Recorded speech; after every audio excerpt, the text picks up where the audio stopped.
1, bandits are in hot. Press fresh to engage.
What's up, guys? We're here for the third time to try and get this show on the road. Slutcher's still currently editing the mission. We had some problems with the open beta to get this started, but we should be on the road and underway here within the next few minutes. So I'm your main host, Moltar, with my co-host, Microvax.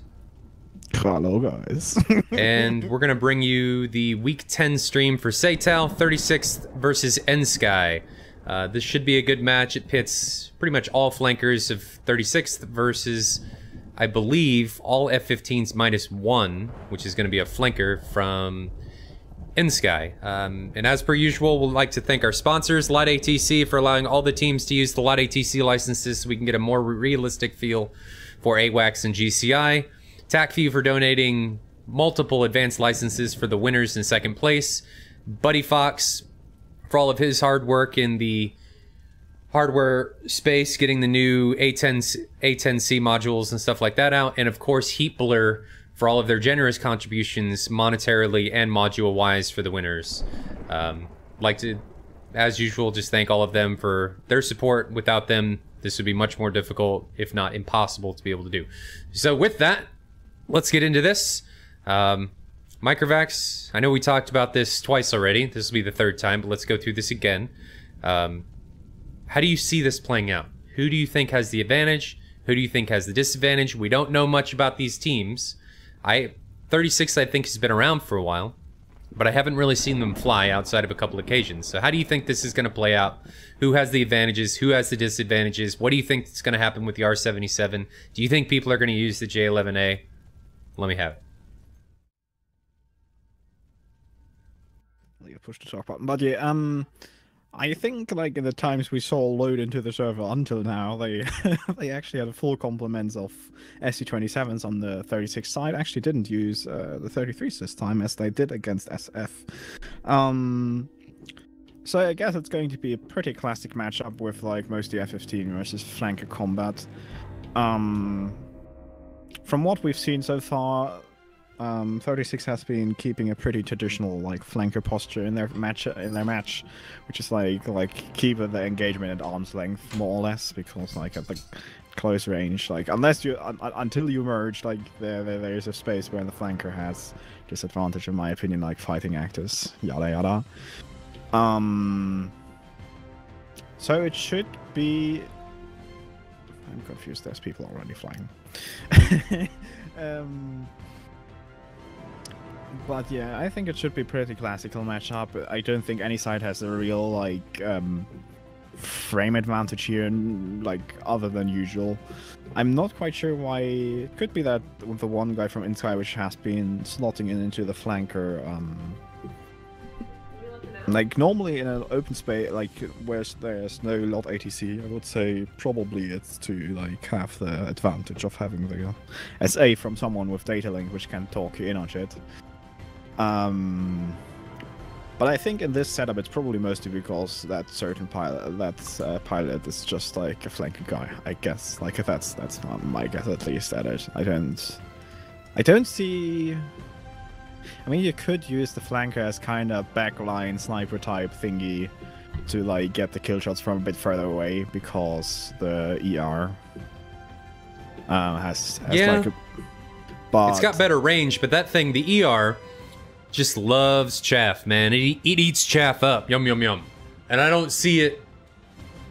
I think it's a good missile, but if the other team is anywhere even slightly defensive, it doesn't... It poses very little of a threat. Yeah, it's pretty easy to defeat, that's true. Well, I mean, technically, all missiles here are pretty easy to defeat. That is true. Like, even the A120B is relatively, like, it doesn't eat chaff like the semi-actives, but, like, it still is, like, if you like, go to the notch, like, drop chaff, it's, like, usually gone.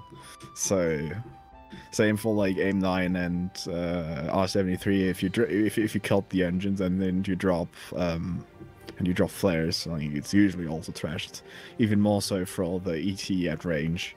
Up close, the ET can be pretty toasty because it actually has high countermeasure resistance. Right. But overall, technically, all the missiles are, if you know they're coming and your SA is good enough, they are all pretty much defeatable. Unless you're the one where both sides just like fire full complement, and at some point one guy is more defensive than the other and like just like gets wrecked. But yeah. I like from like inSky was relatively aggressive, not overly, but like did take the fight to pretty short ranges. 36 did keep it at longer ranges against SF, so yeah, we'll see what happens here. Like pretty classical matchup, pretty much. Do you like the idea? You touched on this earlier. Do you like the idea of the flanker running a pseudo AWACS? How do you feel about that? I personally don't necessarily like it. I think people have a over-reliance on the information that the data link and the flanker is able to provide.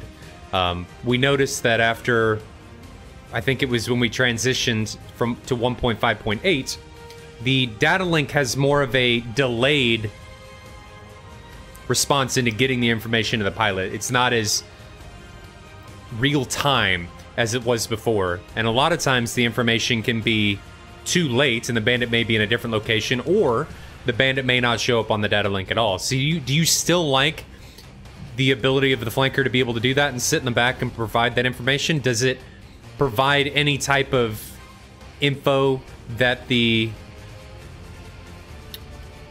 F-15 wouldn't get normally? Thing is, like, if you ask me what, like, versus a GCI, I would obviously choose a GCI, because, yeah, well, that dude just sits, like, somewhere on, like, in Mod ATC and just draws line. Like, he doesn't have to worry about not getting shot at. But in a scenario where you don't have access to GCI, I think it's still a pretty viable asset. Like, even if you're, like, the most important thing about it is not so much where people are, but it's more like what is on your 6 which you can't see. Like when you have something behind you and you're really not sure, like, how is the situation back there? And like, even if he's not directly looking that direction, he can still give you at least a clue. And I think that can be pretty helpful, but obviously has limitations. So it's, if you don't have GCI, I think it's pretty good to have. You obviously shouldn't be like relying on that it's accurate, because it's, as you said, it's data link and shit takes time to update, and if AWACS decides I'm not seeing that plane, then it's not seeing that plane and their data link doesn't see it either, but it's better than nothing, basically. True.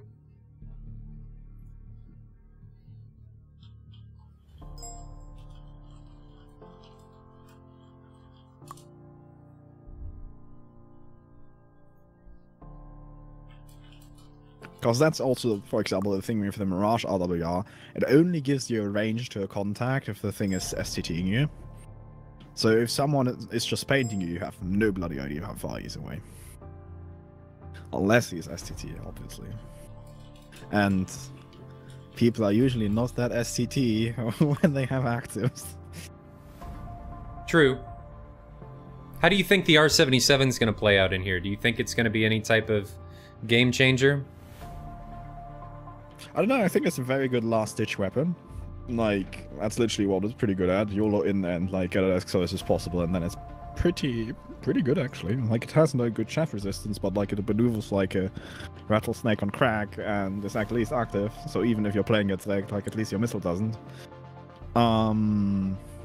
And as detailed before, I think like what could be a pretty potent matchup is like have an SU-33 with like extra ER stalls, like basically keeping people annoyed from further back while your J11s, which as far as I know has the same countermeasure load as the 27, actually like basically takes the shot up closer and like goes in for the kill shot with like active. I don't know. It could be a viable tactic, I think. But as said, we have it since Wednesday, so people probably don't have that locked down yet. So I think maybe in 2 weeks we could see something like that. I don't know.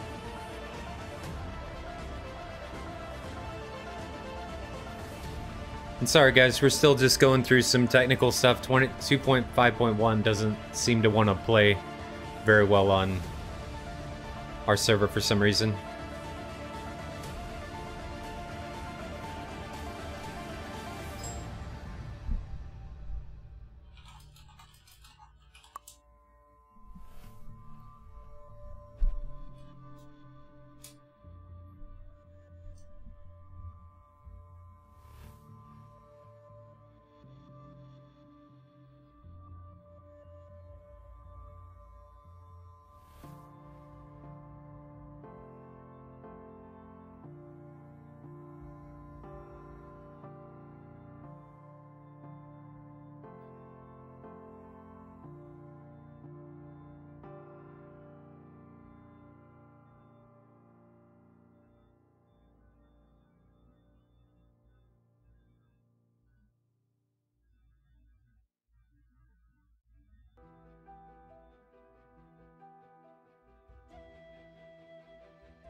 What I actually find interesting, like we're going to get the AIM 7P, which is like it's like basically the most pimped AIM 7 ever made. I think they made like 30 of them or something. Right.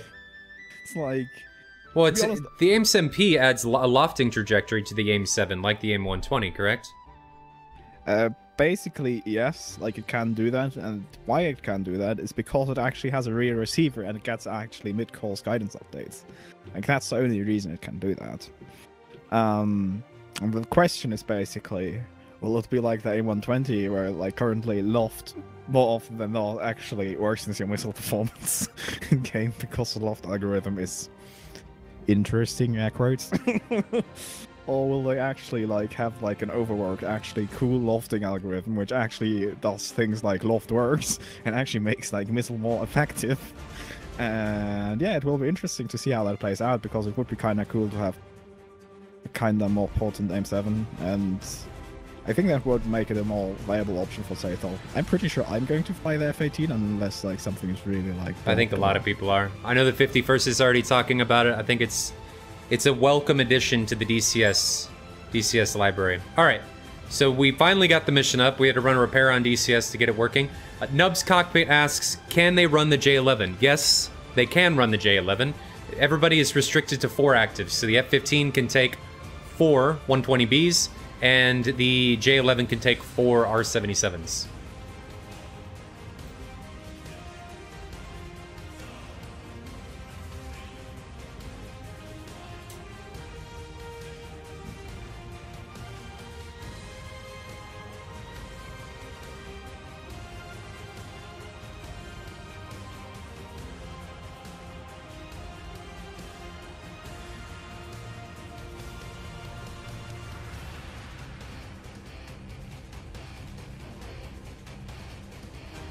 All right, we are finally, I think, ready to go. Hopefully this all works out. Call attack. User was moved out of your channel. By attack.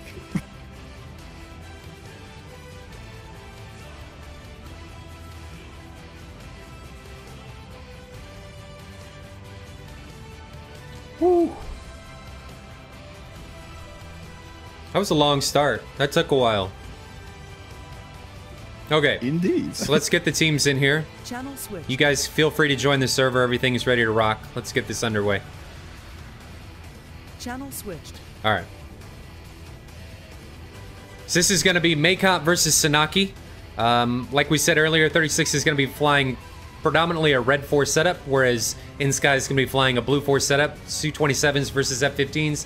There may be the odd sayer in there of Su-27 on the blue 4 side and an F-15 on the red 4 side, but this is going to be like last week's match of 51st versus 104th, an East versus West scenario where we're going to see predominantly one type of airframe on one side and the opposite on the other. So planes are really going to be able to take advantages of the things that they can bring to the fight that the other team may not. Where like the RWR on the F-15, the more situational awareness of knowing what type of target you're engaging, being able to track multiple threats, TWS on the F-15.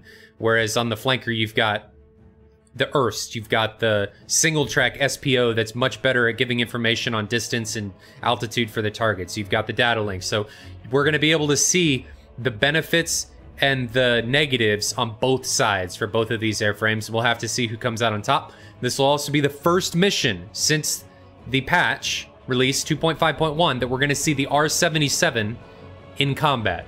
We don't really know how this is going to play out. It could be an overwhelming advantage for the red forum. We need to make changes, or it could be a non-factor where it really doesn't play a change. So I don't even know if they actually 36 is going to be taking it. Did they switch? Yeah, I mean, we now have 4 J11s and F-15 on that. I mean, 36 side. There's no reason not to take the J11 in my point of view. It's the same plane. Yes. You've got formation lights, which in my opinion makes it easier to fly formation because you've got a specific target that you can look at to fly off of, etc.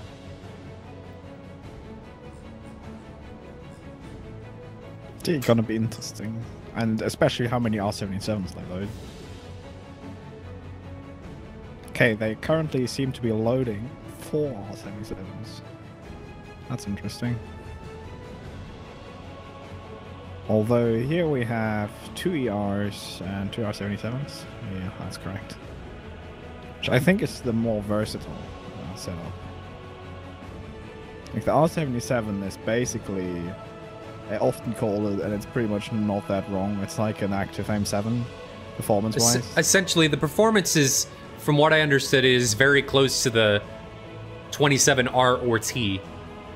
It turns better, but well, I mean from the energy perspective. I mean, the thing runs out of energy unbelievably fast. But I don't know if that's due to the amount of G that it can pull, its motor size, its weight. It could be a multitude of different things to be able to that set it apart, but it's not a very good performing missile in my opinion, but it has its place. Yeah, it doesn't have the range of the R, definitely, but it's quite a bit better still than the R-27, and it's basically still better than the AIM-7. It's like somewhere between the AIM-7 and the AIM-120B or something like that. And guys, just to confirm, the volumes and everything are good. Does music need to be louder, quieter? Let me know. It's like, as you said, like if it has to maneuver, like the thing is, it can maneuver quite a bit. It's like basically active R-73 replacement somewhat. But yeah, that's also why I don't like. I really don't know if they have a good plan. I think it could be a valid choice to take like 4 R-73s. Do you think so? Yeah. As I said, like if you have like a setup where you have like the people who are full R-73s being the guys who like go in and knife fight, I think that's pretty much valid choice. But if you don't do that, and if you like gonna do the normal flanker thing of staying at range, then I think it's let's put it like that. I wouldn't do it. That doesn't mean that like I don't fly the flanker, but right. from fighting it and from looking at the data, like I'm like, if I can have 2 ERs which have like range and speed, and 2 R-77s which are like active, and like 2 R-27 ETs which have like sneaky beaky mode, and 4 R-73s, that would be like pretty lit loadout because like all the modularity, pretty good. But only R-77s is like, I don't know. It'll be interesting to see how that plays out.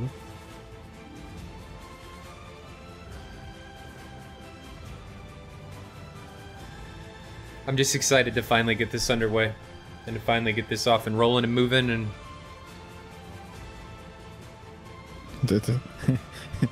don't say it too loud. DCS might hear. That is true. We don't want DCS to start crashing. DCS, don't get a mind of your own. Don't get any ideas. Ignore us.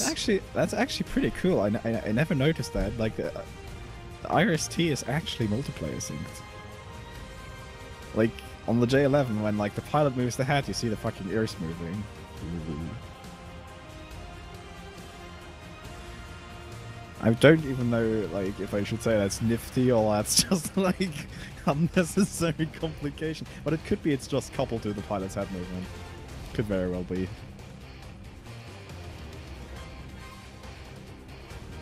Be interesting to basically test if it's actually only happening if it's slaved to the helmet mounted side, or if it's just doing that all the time. If what? Shouldn't. Like the earth moving on the J11. Like if you don't have it slaved to the helmet mounted side, it shouldn't be moving with the pilot's head. Correct. So basically, my question is just: is it actually the earth position which is synced, or is it just like that it's the force coupled to the pilot's head? That I don't know. I don't know enough about the technical details of these aircraft to know the answer to that. Somebody in chat might know, but I don't know. Come on, let's get the show on the road. Interesting choice by 36 here. The F-15 driver they have. He loaded 4 AMRAAMs and 4 M9s. Really? Mm-hmm. Interesting. inSky doing the thing that I would do, taking 4 AMRAAMs, 2 M7s, 2 M9s, it seems.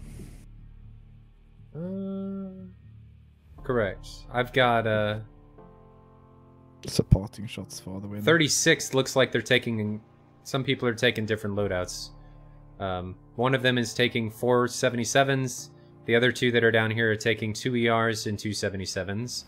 I'm not sure where the other flankers are. We're just looking at what loadouts these guys have. Doesn't look like anybody's taking jammers on the flanker side. I'm not sure if the bug's still there where the F-15 can tell altitude even when the Su-27 is jamming. If it's still there, there's really not a huge point in the flanker taking jammers. Well, also the thing is, you have AWACS, and good luck jamming AWACS with the paperweights on your plane. True. Like Well, AWACS has right. just such massive, like the pulse power of the AWACS radar is so fucking massive. Like you can't, like with deceptive jamming, maybe you can do something, but with the noise jamming that DCS does, it's just like AWACS glasses Right. his ass off while your tiny cute plane jammers try to blank it out. So it does look like we're seeing a mixed set of different loadouts from the flankers that are over here. One of the F-15s is actually carrying 3 AIM-9s. But some of the flankers over here are taking, or the, I should say J-11s, are taking 2 ERs, one's taking 1 ER, one's taking no ERs, so this is going to be interesting. People have a different idea of what the R-77 is going to be capable of in these engagements. We'll have to see how this plays out and how effective it is once we actually get into the fight.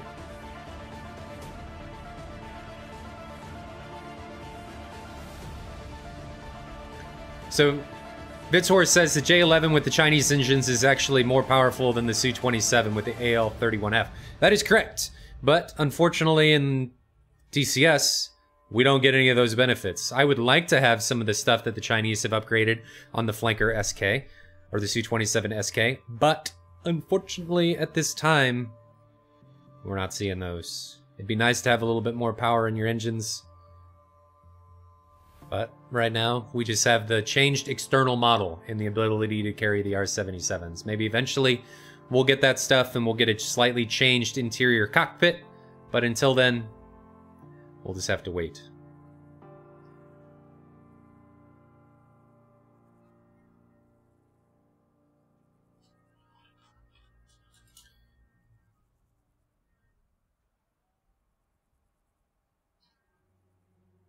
Just waiting on the teams finishing up here. Rearming and refueling, getting ready. We're waiting for the ready call. 36 says they're ready.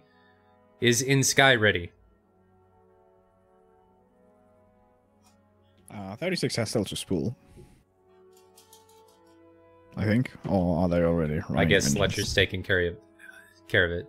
No, we're usually in SATAL, or how 51st does it, and how 104th does it too. You call the ready after you're rearmed and refueled, and then after that ready, if the other team's ready, you'll say spool up, and then both teams will spool, and then usually they'll just taxi the runway, and then when you give the ready again, and both teams are ready, then you'll give the go, go, go, fights on, and we're underway. It just makes sure that nobody's wasting any fuel sitting there waiting for the other team.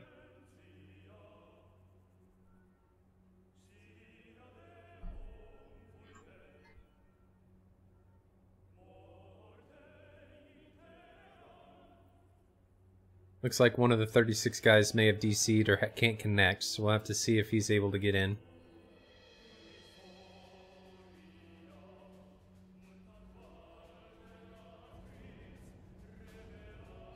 Looks like inSky is running somebody in Lot ATC. I don't know if 36th is.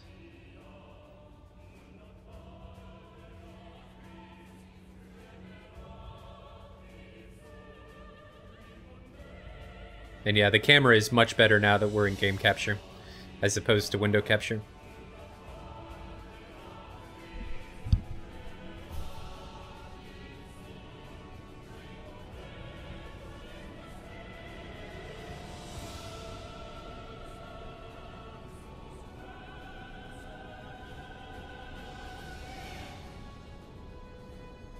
Still just waiting on the guy from 36 to come down here. Let's go check on this F-15 that we hear.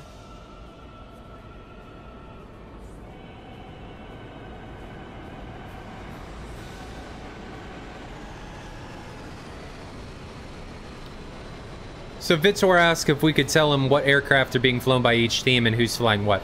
Yeah, we can do that. So, we'll start with inSky. inSky, everyone is flying F-15s with the exception of 163. So inSky does, and Chinese Festival, they all do some interesting naming schemes.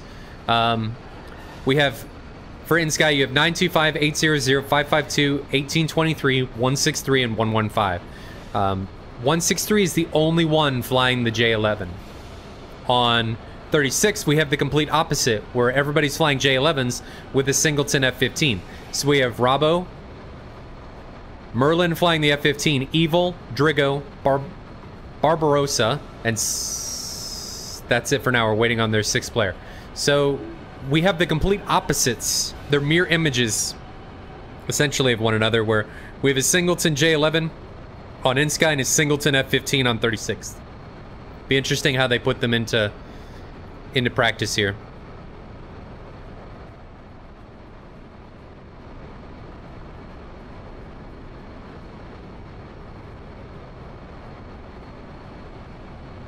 Nubs, I agree. Nub says you should always do game capture in DCS, and I agree. We were just having some issues where game capture wasn't picking up the game for some reason.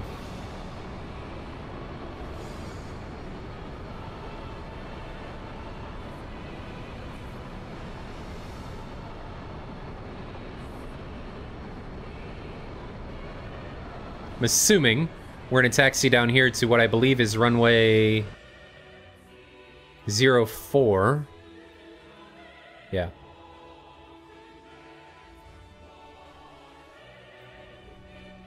So let's turn all this stuff off. Turn that on, turn that off. While we're waiting, we can do the usual future models DCS discussion. What you like best thing? Like, Nobody does that ever, I heard.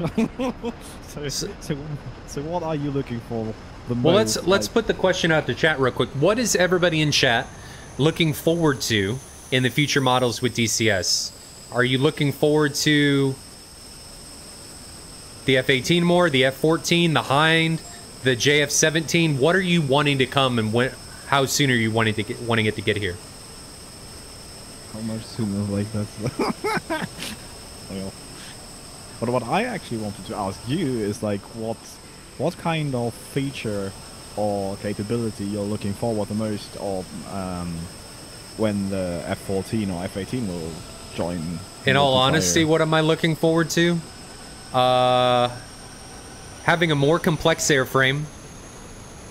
The F-18, in my opinion, it's like a hybrid between the flanker and the F-15 of what we have really in DCS right now. Yes, I know in real life it's not that, but you get the helmet-mounted sight, you get all the stuff that you get on the F-8, sorry, the flanker, minus the Erst.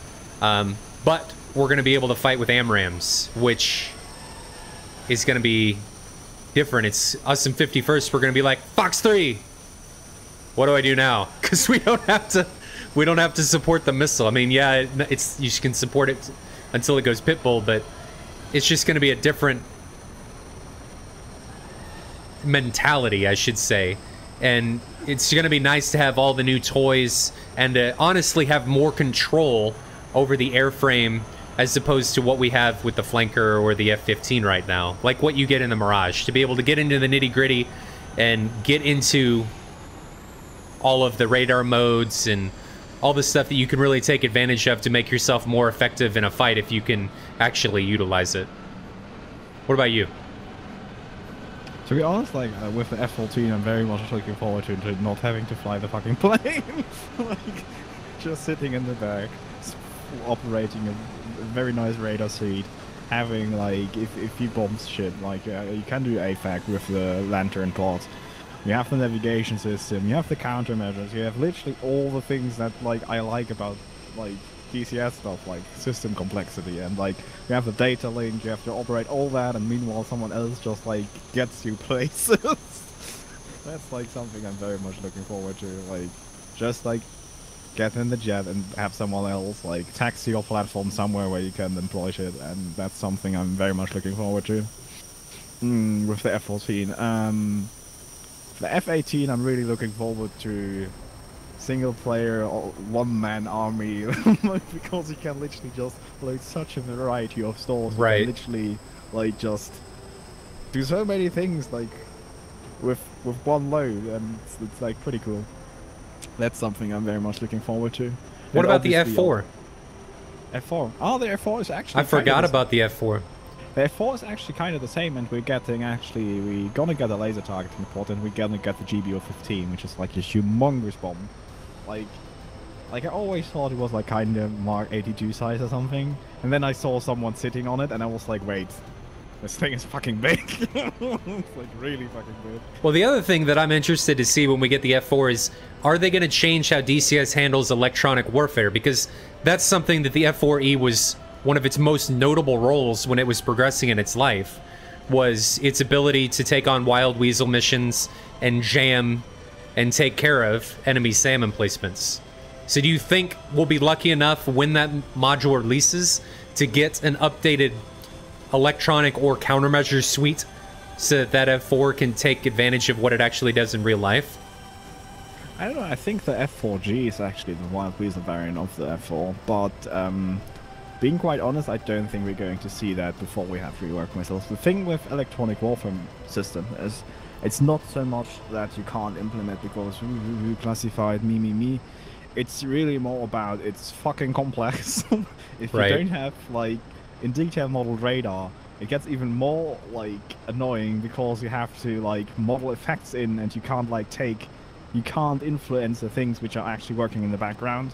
Like when we have like ideally all planes like using the new radar modeling the F-18 uses, then I think it would be good to have like overall electronic warfare, because like that should make stuff easier and more realistic. The other thing is, it's like implementing electronic warfare to great detail is as said, it's complex, and so you have to invest quite a lot of time. Like, it's probably equal, if not worse, than doing the missile rework. So, yeah, it's like pretty big project for, let's be very for the average player in multiplayer environment, relatively little gain. Like, I would love to see it, but I can understand why we don't have full-blown electronic warfare at the moment. Well, outside of that, I think a lot of the material is classified. The thing is, really, the classification is not that. Like, obviously, like, what exactly Dollar Jammer does is classified. Like, you're not going to go to the Americans and say, "Hi, you'll have this cool Jammer bot here. Could we please have the algorithms, thanks?" We need it for a game, thanks. But, like, there's, for example, the Electronic Warfare series books. Like, we started with 101 and it's now in 104. Like, it's like 4 books which are really in-depth. Like, read them and you can, like, implement, like, enough ECM for a simulator until you're, like, I don't know, fucking old. Like, it's like, obviously it's not going to be, like, exactly that German does exactly that thing, but you can figure out enough of the things to make stuff a whole lot better than it is right now, and probably implement it to a degree of detail which maybe 0.01% of the DCS population would notice. Maybe. I think that's probably optimistic already. So, I really don't think it's about the classification, it's really more about it's a lot of work for relatively, in comparison, little gain. So inSky's given the ready call. We're waiting on 36. Looks like their last plane's taxiing onto the runway. And we will finally, ladies and gentlemen, finally get this underway and get this rocking and rolling. We're basically operating on German time. Like, for training and stuff like that, I'm basically always 5 minutes late, and I'm just like, yeah, I'm operating on German time, it's fine. Well, if you consider 5 minutes to be going on 2 hours, then the Germans are a little more messed up than I thought. I think just I am a messed up German, that's the point. Like, the other Germans, air quotes, are considering me messed up, so it's not so much about German, more about behavior, at least in my case, so yeah. Again, just waiting for the call from 36th.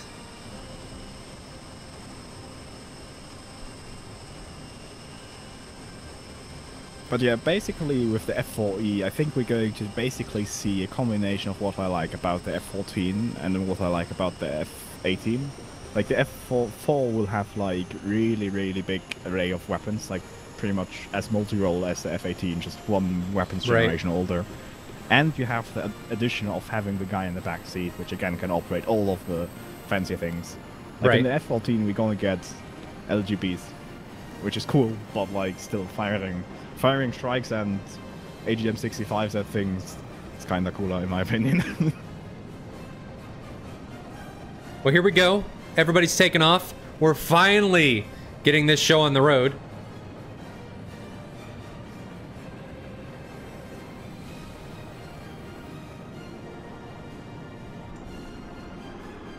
Watching 36 depart here out of what I believe is Makeup.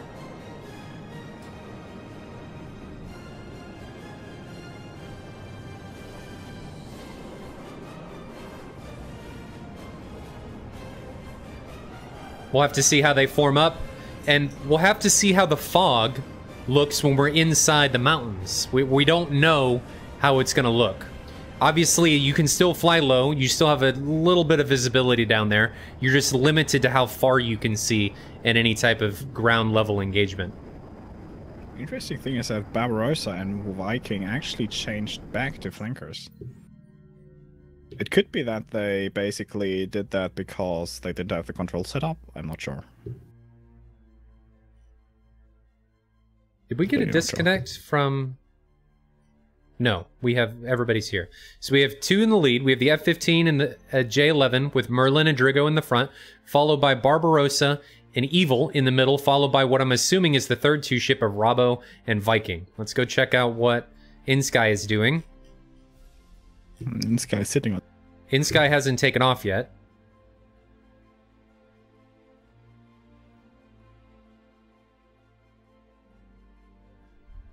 What are they doing?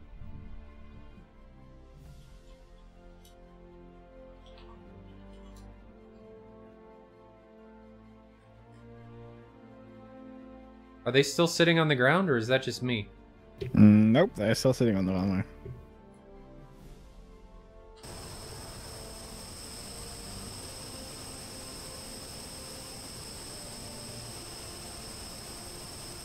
Wonder what they're doing. Or maybe they're waiting on somebody, or... Their ATC said just 1 second. I don't know.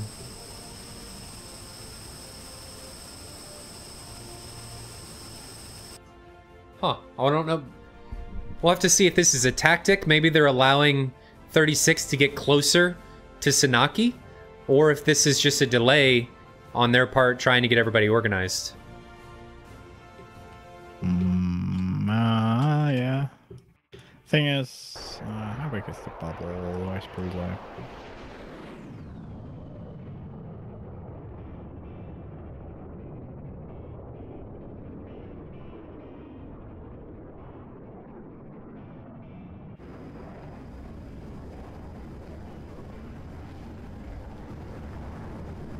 I think they have to go 35 miles to the bubble, if I'm not completely mistaken. Something like 30 miles. Are they still sitting on the runway? Yes. Expecting them to travel at 500 knots. Let me check. Well, they could lose this if 36 stays in the bubble and controls it for a period of time. Yeah, exactly.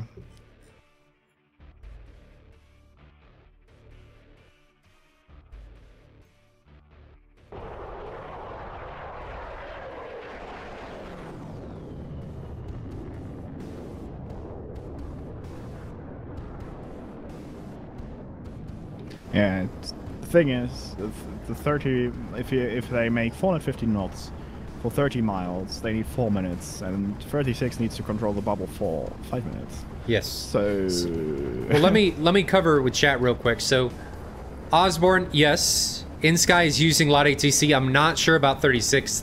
Agony, there is a rule in place where if one team controls the bubble, meaning they have planes in the bubble and the other team does not, they will get the win.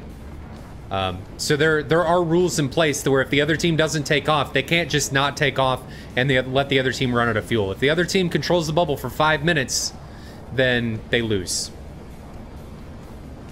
oh my god, hallelujah! We get the messages in F10 view now. Oh, that's nice. Are they still sitting there? No, inSky started to move. Okay, they're taking off now. At least 2 people are. Looks like 1823 has pulled to the side of the runway. I don't know if he's having issues or if something else is going on. Maybe it's some type, again, maybe it's some type of strategy, but we'll have to see. His left engine is off. His right engine is on. Yeah, really, it's either technical difficulties or some very devious plan or something. We'll see. It will get interesting.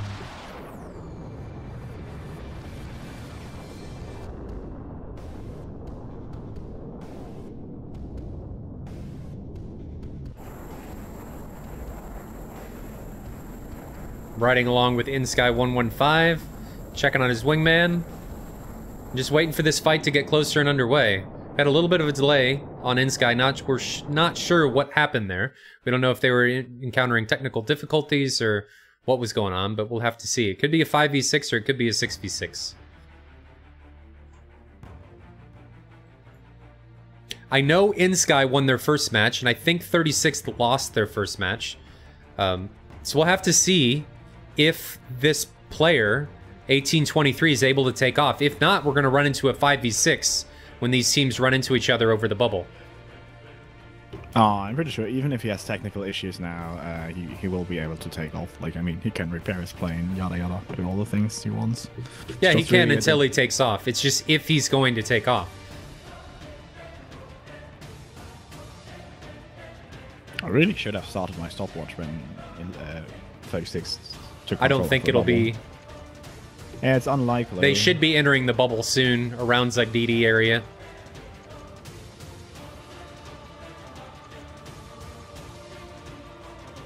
So I don't foresee it being a massive problem. Yeah, they have something like 15 miles to go, and they're doing 615 knots.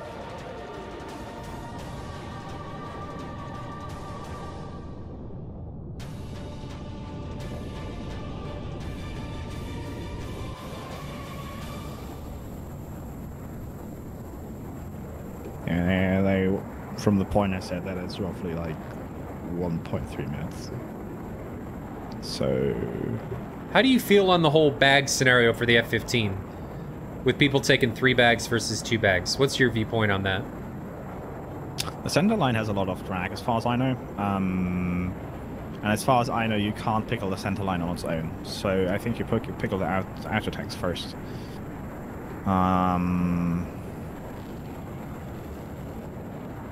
So yeah, kind of on the edge. I like the idea of increased endurance, but to be honest, I don't know the F-15 flight characteristics well enough to actually make a judgment about that. But if you can make with a high energy profile, can make it through the... Yeah, it's really hard because, like, as far as I know, it's actually, like, also in real life, the centerline tank is more draggy than the 2 wing tanks together. So, and you're not going to burn through all the fuel, so I'm really not sure. I'm really not sure. So the bubble Depends here. on tactics. I got Vitor asking about the bubble. The bubble is essentially 45 miles. It has a 45-mile radius. So it's going to be about where they are right now. Somewhere in here, just east of Sukumi, and I think they just entered it. But it's not it's not something that's shown on the map.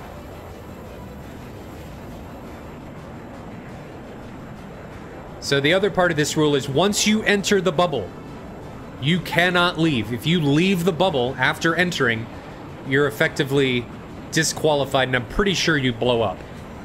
Or no, you can leave, but if you re-enter, you blow up. Yes. So it may not fire back into the bubble. It forces people to stay inside the bubble and keep the engagement going, so we don't have people running away and just hiding and forcing people to run out of fuel. The thing is, to be honest, though, we like, it's really rare that we see like engagements with diameter which is bigger than like 30 miles. Right. Like, so I think the ITGC versus us match was like the match with the biggest separation. Yeah, you guys in the RVE versus ITGC match, it was essentially 2 fights. But let's talk about their formations now. So we still have 36th, and I'm going to change this view to satellite because it looks like all altitude changes as we yeah, it's changing as I zoom in and zoom out now, so we'll just keep it on satellite. 36 is still maintaining the 3-2 ships with Drigo and Evil up front, Barbarossa and Rabo in the middle, and Viking and Merlin in the back, followed by, we've got down here in inSky, it looks like they're starting to separate. So the majority of their formation, and it looks like 1823 was able to depart, so this is going to be a 6v6. The majority of their formation, the 5 ship, is staying to the left with a singleton of 163 off to the north. So I don't know if this is going to be a flanking maneuver, if they're trying to fool 36 into thinking the bulk of their formation is to the north. We're going to have to see how this plays out. But we have the majority of them, again, down to the south, and a singleton up to the north. Right now we have a separation of around 93 kilometers. This is really hard to see. I guess we'll use this since we can zoom in now.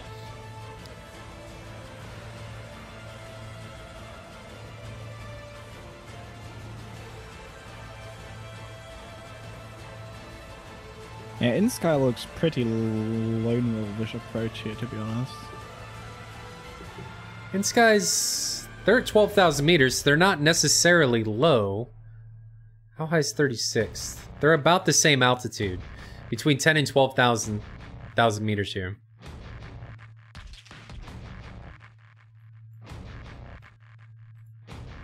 Trying to find a... Okay, we'll just leave it on satellite. Go ahead. I think it's gonna really depend. Oh, we already see first the shots. Jeez.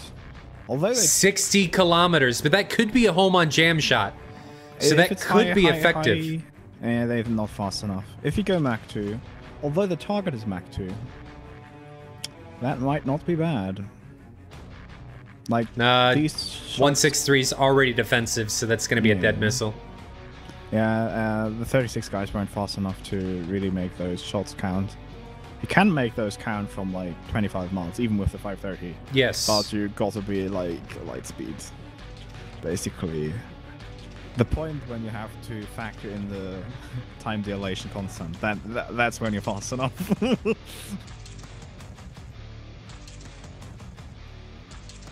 So we're seeing the first missiles fired out of 36. They were long ER shots. We've yet to see a missile launch come out of inSky. Looks like they're trying to close the distance. Obviously, the 120B is less effective at longer range than the ER is, but it does have a higher turning performance when it gets into close to medium range. It's able to pull a lot more G than the ER. The ER essentially flies like a truck. It flies really fast, maintains that energy really well, but cannot turn worth a shit. Whereas the B, and granted its flight profile is probably not correct, has a little bit more difficult time maintaining its energy because it pulls more G in a constant try to pull that lead pursuit on its target.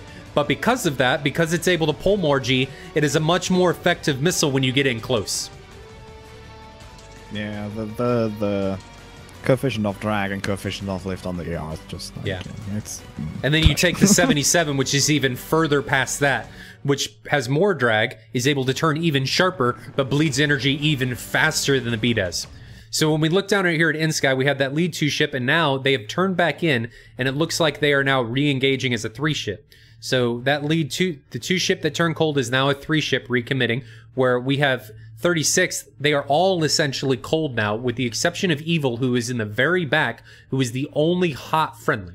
So they may be re-establishing a position, reorganizing. We'll have to see how this plays out. So 1 hot friendly, now 2 for 36, and we have all of them for inSky, 3 in the front, 3 in the rear. So their lead 2 ship has now turned into 3 2 ships, a lead and a trail, while as 36 has a group of 4 and a group of 2. Are they able to maintain their shape? I don't know. Time will tell.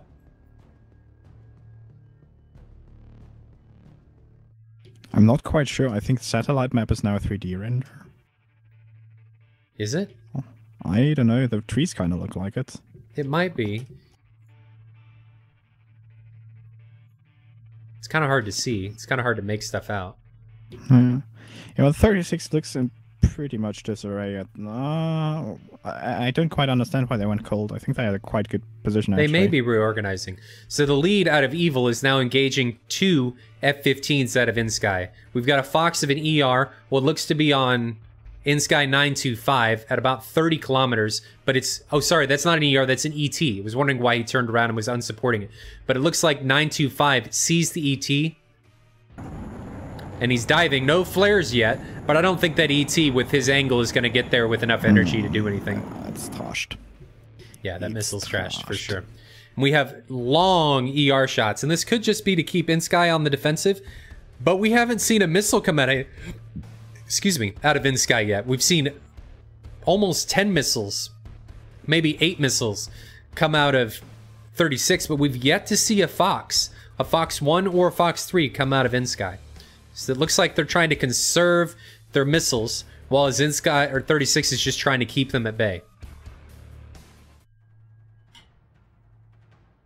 Thing is, keeping the enemy at bay is obviously a good thing, but I think you have to take advantage of that. Like, if you don't take advantage of keeping the enemy defensive, like, you're wasting stars. In my opinion, at least. Like, that was kind of happened last week during your match against the 104th. Like, in the first round, you kept them at bay, but, like, basically at one point you ran out of stars, and then it all got very messy very quickly. So, yeah, I could see similar things happening here. Right.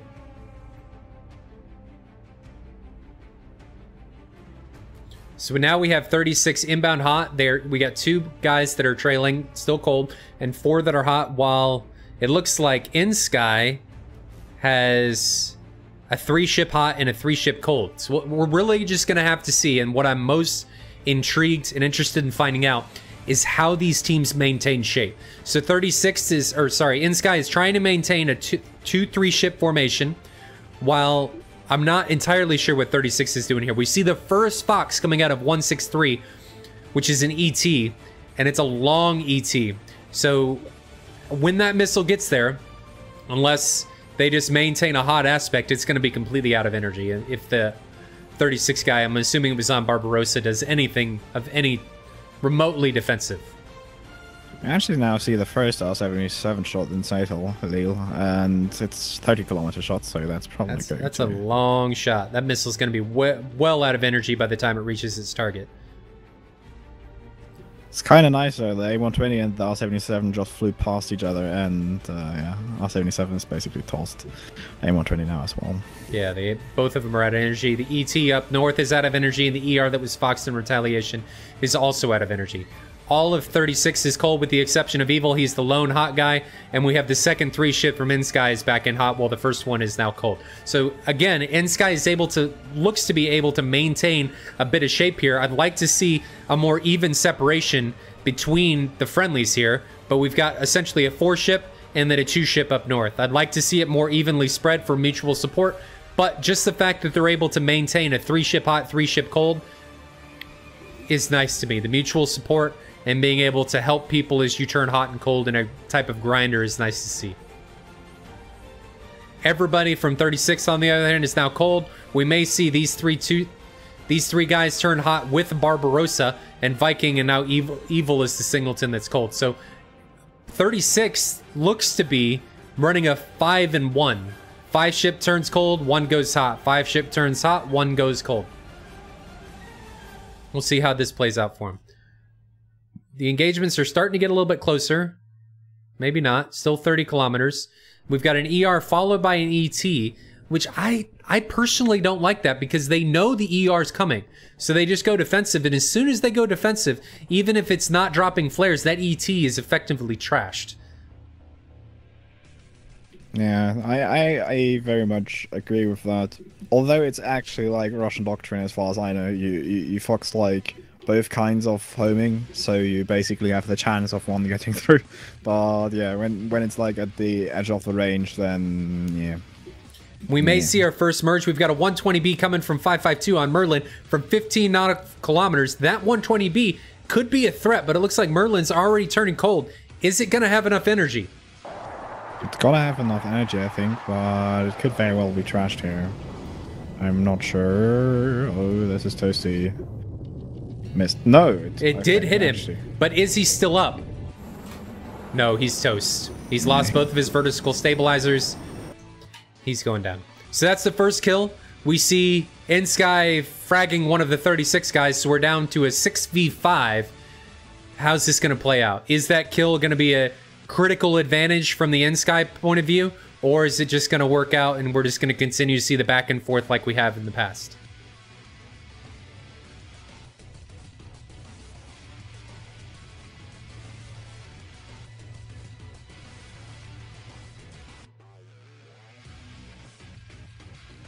What do you think of the new missile effects?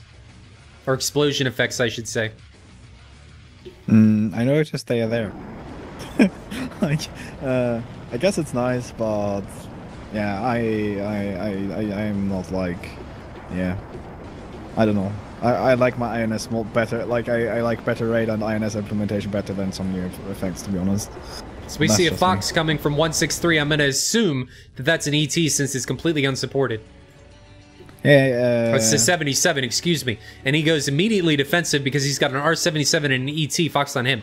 And you can see the energy difference as the ET fired second just flies by the R77 as they get further out in range. Just...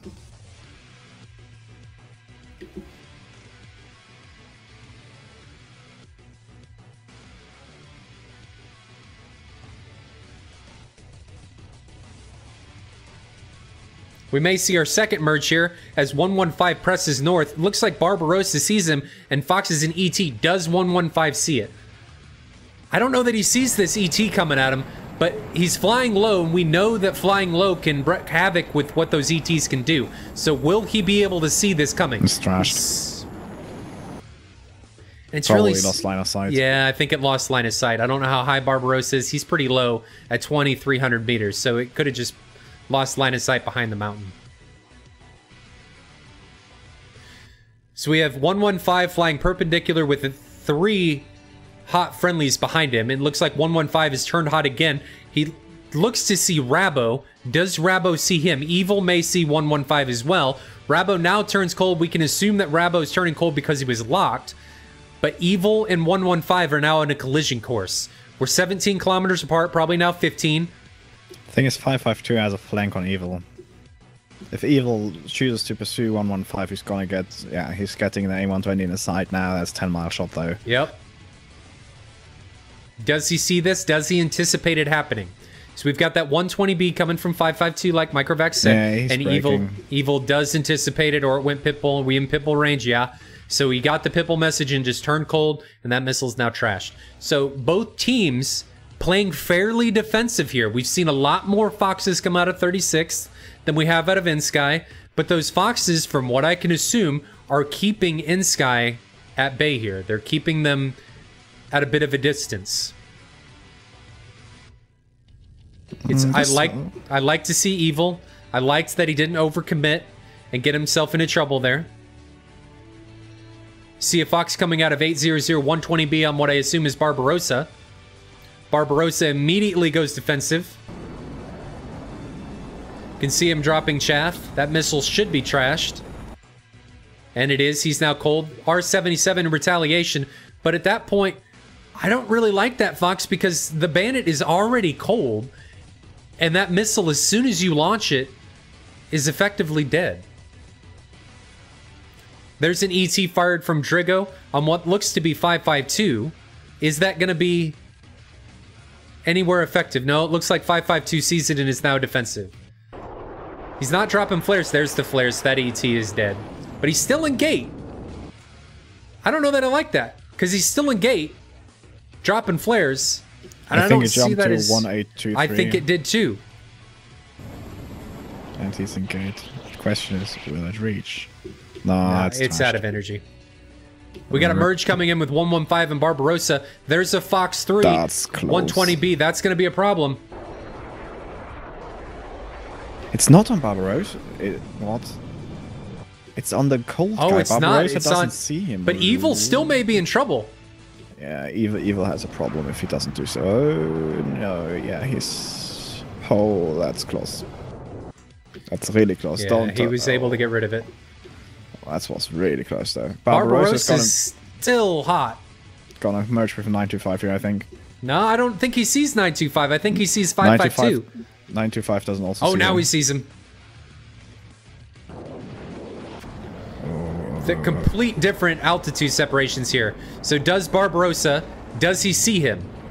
He's giving himself away here in gate, making the other friendlies from the inSky guys able to see him. There's a 73. Ball side shot. Doesn't see it, doesn't see it. Good track. Comes. That hit him. But he's still up. Now we have Viking pushing on the eastern flank. Barbarossa actually disengaging. Viking is in a safe spot though. He's running currently. So Barbarossa, I think, got off a little bit lucky. He went into the belly of the beast.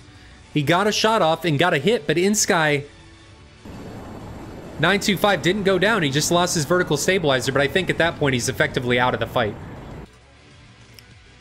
552 and Drigo now coming in head to head. We could see another merge here. Here's a close. Thought it was an ER, but it's 273 shots, and that 120B is going to be a problem. No, I think it lost. Yeah, it lost track. I think It did. He got it into the notch. I think he got it into the notch there. So we see 115 now recommitting onto Barbarossa. Viking is in trouble. He's like, oh yeah, he's really in trouble. It's very close to these guys. It's IM9s though, so no, it's an IM7 as well. Oh, we got him. I think it actually was terrain. I'm not sure. So that's 2 down for 36th. None down so far for inSky. We have the 2 guys in deep, 552 and 800. 552 is now going in to merge with Drigo. He doesn't see it. Oh, we got him. So that's another one down for 36th. Barbarossa. But Barbarossa's hot. Does he see it? Or is 552 going to take advantage of that? They don't see each other. I don't think they see each other. No, he might now. I think Raibo is firing. No, what? Raibo is also not seeing him. Jesus. So that's the second F-15 we've seen that doesn't go down after they've been hit. And there's a third. Average day. AIM-120 supporting shot. Is it gonna hit? No. Oh, that was so Rabo gets taken down, and it looks like that F-15's going down. He's not I think he's lost both of his vertical stabilizers. So we're down to 2 for 36th and 5. Two of them being damaged for... Oh, we might have a blue on blue. Yep. And we do. That was an aim 9 Jeez. fired from another inSky guy. Unfortunately, he doesn't go down. So we're seeing multiple strikes from on the inSky guys. It's a 2v3 actually now. 925 is damaged. So this is actually a pretty even fight. They were able to bring it even. And Evil's got the drop on 925. 925, I don't think he sees it. I don't think he sees it either. Gonna impact. But does that 73 have enough energy? Yep. Yeah, it does. And there goes his wing. So Evil may be on a tear. And 163 is now under threat by the L77 fired at him. Is he into the... I'm not sure. I think he may have notched it. Yeah, that missile went into the ground. So but it looks like 115 was able to dispatch the 36 guy up north. So we're down to a 2v1. Evil hot on the tail of 163 and 115 all by his lonesome up to the north. 115 only has one aim 9 left though. Evil has 2 R73s. Oh no, I think it was 4 R73s. And inSky 800 is actually on fire, no stalls. That's probably going to be a hit as he turns into it. There it is. Yep. So now we're down to a 1v1, ladies and gentlemen. This went from, holy shit, 36 is in trouble, to them bringing it back and taking it to inSky. So we're down to a 1v1 here. The next kill brings it all home for the first round. I think it's really about who has more countermeasures, because 115 only has one aim 9 left, if I remember correctly. There goes the 73. And he's conserving the second one. There goes the aim 9. But Evil's already on the defensive. Is he going to drop flares? He needs to flare. Yeah, he's flaring, I don't know if it's enough though. But yeah, it's defeated. There comes the 7 R73 shot. We're gonna have a merge here. I think the R73 is probably trashed into them. No! It got him! Shit. Wow! Good job there, like... Really good job. Like, Evil really turned that thing around. Wow! I think he got... Holy crap! It was like 4 kills or something? No, that 3. was impressive. That was really good job there. Evil, 3 kills. It just went in there and like... Well, you're dead, and you're dead, and you're dead as The well. turning point there was the blue on blue, where inSky killed their own friendly. Also, yes, definitely.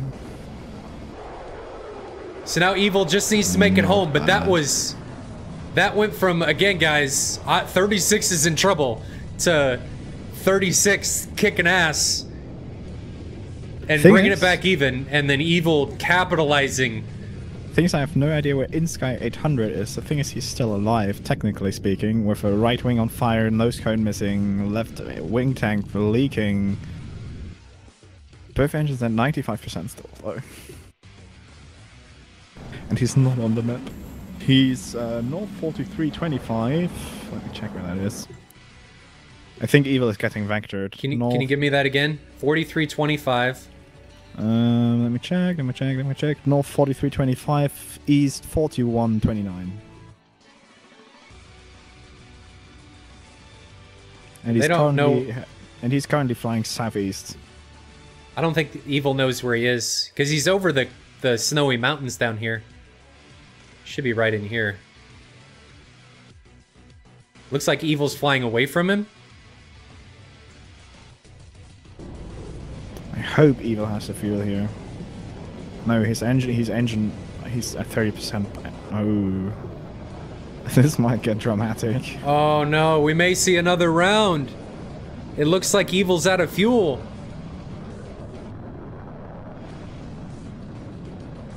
Or is he just idle, trying to conserve fuel as he's down here?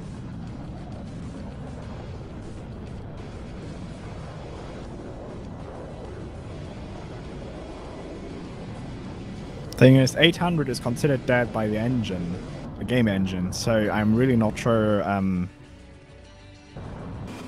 really not sure about this. Because technically, the game counts him as dead. But... I don't think he can land that anyway. Yeah, probably.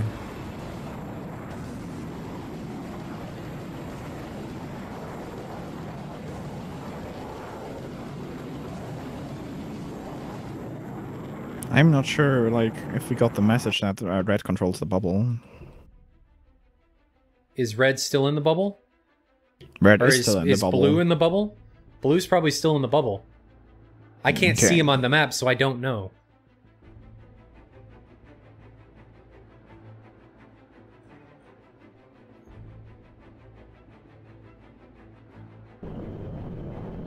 Yeah. Evil's out of fuel.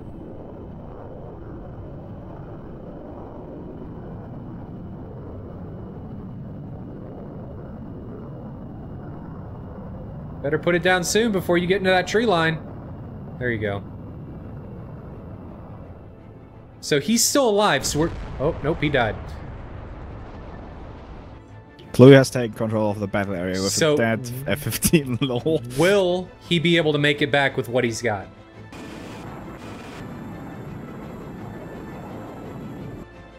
This is really weird.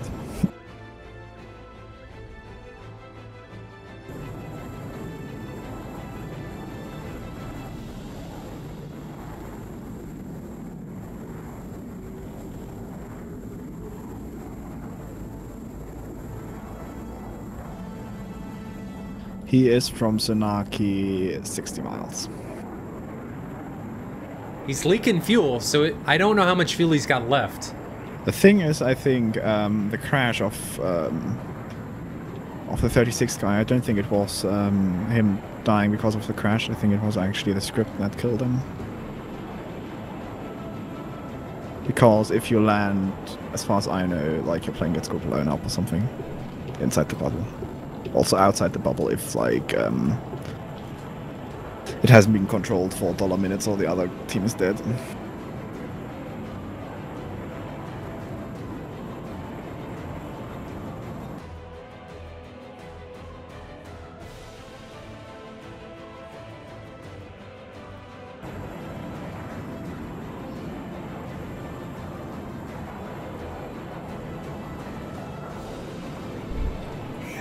inSky is asking if he needs to land. I would Yes. pretty safely assume that he needs to land. Need landing or not, lol. Your right wing is on fire, you're leaking fuel out of the left wing, you got hit by a missile. I think you have to land. And I mean, technically, yes, Agony Destiny, I still have that thread up, and like, yeah, it's still blocked, very much.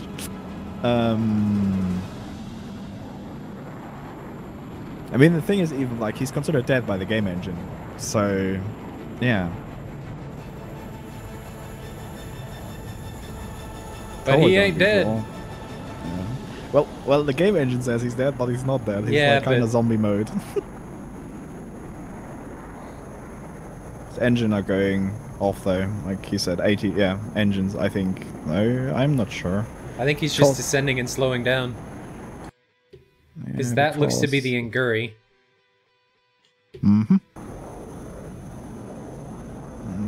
I don't see a reason though for this. Thing is, as far as I know, one engine runs out of fuel before the other. But it could be that if like it's no, okay, yes, RPM again.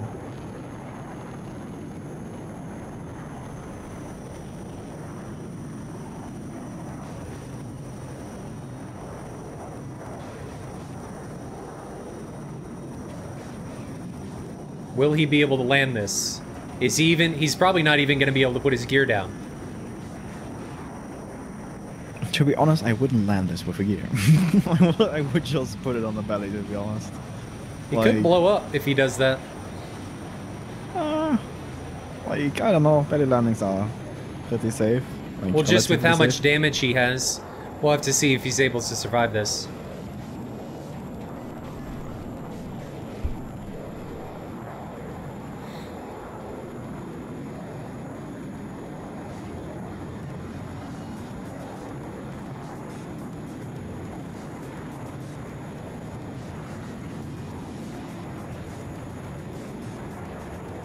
This is the obvious thing, like proof of jet fuel can't melt steel beams. Obviously.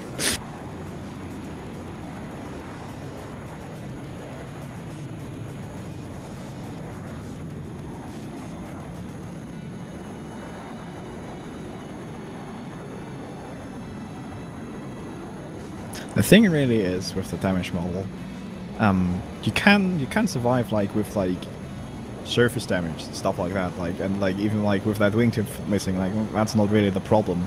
The problem is really like the more delicate parts, like engines, hydraulics. I mean, his whole plane is pretty. Like if you take that much damage, I would at least expect that the right engine is kind of fucked. But that doesn't seem so. Well, and if your plane was still on fire, that fire would be spreading, and his hydraulics would be gone. I mean, if it was still on fire, it wouldn't just keep burning the same spot. You'd be seeing it get into other places, other systems in the plane would be malfunctioning. We'd be having other problems than what's going on.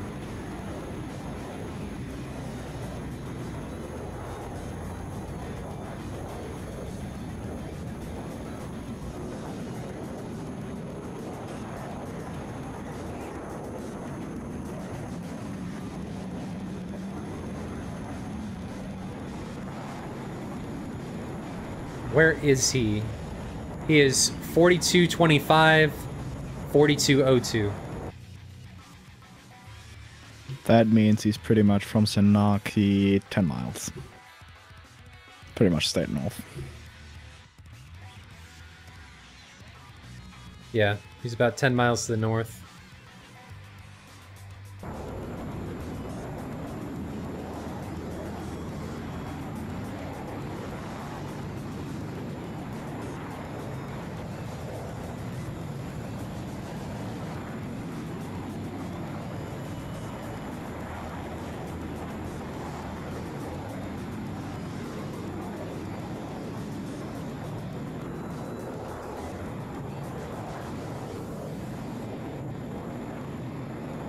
Snaki should be just over this hill. Is he going to be able to put it down?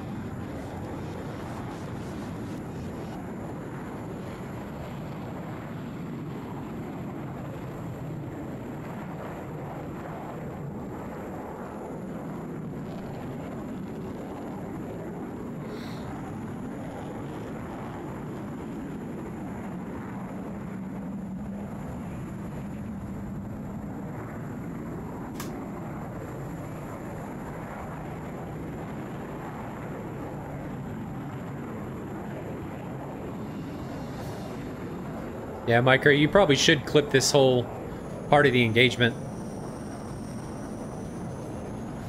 What? What do you mean? For your missile damage threat? Yeah. Well, I'm on YouTube. It's on YouTube, too. Yeah, I mean, there's no lack of evidence that it's there. It's more about, like, yeah. Like, what I heard from unconfirmed sources is basically the new damage model system is in the backbone already running, and current damage models we are seeing as static translation. But this is like completely unconfirmed. Somebody said that he talked to someone who knows shit, and so yeah. Somebody talked to somebody's brother who knows a guy who knows a brother who does this, and yeah. Basically, it would make sense though from like engine, like you transition to the new engine. And that has happened with 3.5 would kind of make sense, and it also would make sense that until that's sorted, you don't start messing around with damage models again,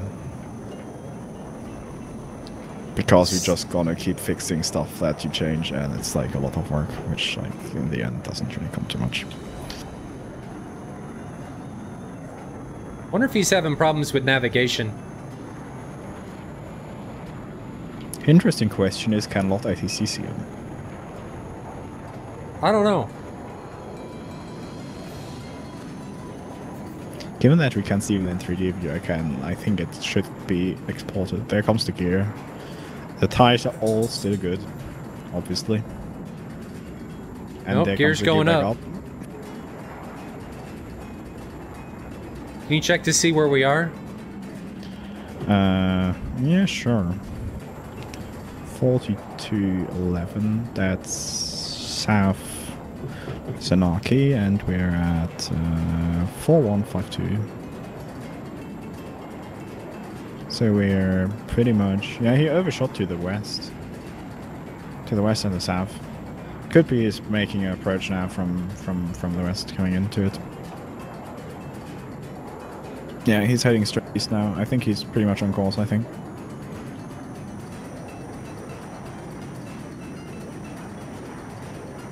No, I think he's still too far south. I don't think he can navigate. Yeah, he's too far south. You can see, like, if you zoom out, you can see, like, the airfield is basically to his 10 o'clock. Yep. In before he runs out of fuel trying to find the airfield. Calling it now. Because he has a So this fog could definitely provide or be a factor here if he can't see it. Thing is that the airbase even has TACAN. Yeah, but if he doesn't have any of that right now, if it's all fucked because his cockpit's all messed up and he's a zombie flying the plane. It's basically his conscience. Oh, the fire on the right wing went out, so that the fuel tanks are out of fuel. At least the right one.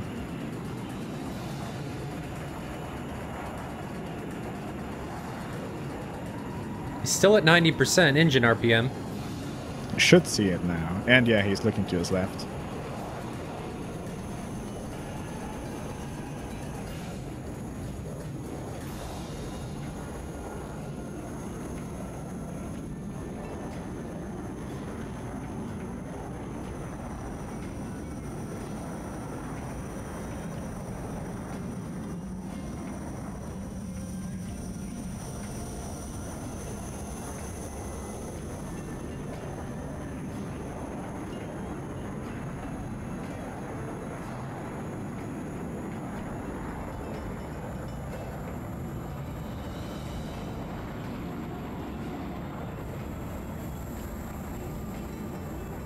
How is he able to turn like that with missing a wing? Well, the wing, like, thing is, with more I than guess it's a flying body. Yeah, with like the Lifting body. The F-15, like, I think has like 35% of the lift come from the fuselage without the wings. So wingtip, like, of the wing area, maybe there is like, it's probably less than like 20% missing. So yeah, it's like the asymmetric, blah blah blah asymmetry is going to be pretty bad. But I don't think he can find the runway. I don't know what he's doing. Uh-oh. Yeah, that looked dangerous there for a second. And that's why you have a backup compass, and that's why you can navigate with a compass and a stopwatch. I like the thing that F10 contacts are off. Not gonna lie. But I think if you're dead, if you're considered dead by the game engine, your own position marker also disappears from the map.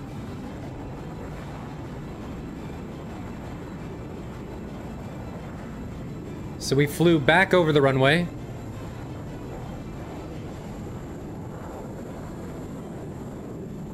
What's he gonna do? So we're over here now. We're west of the runway.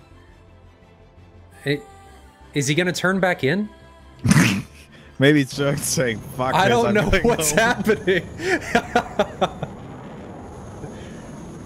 So we need he a may be navigation turning back 1-1. in now.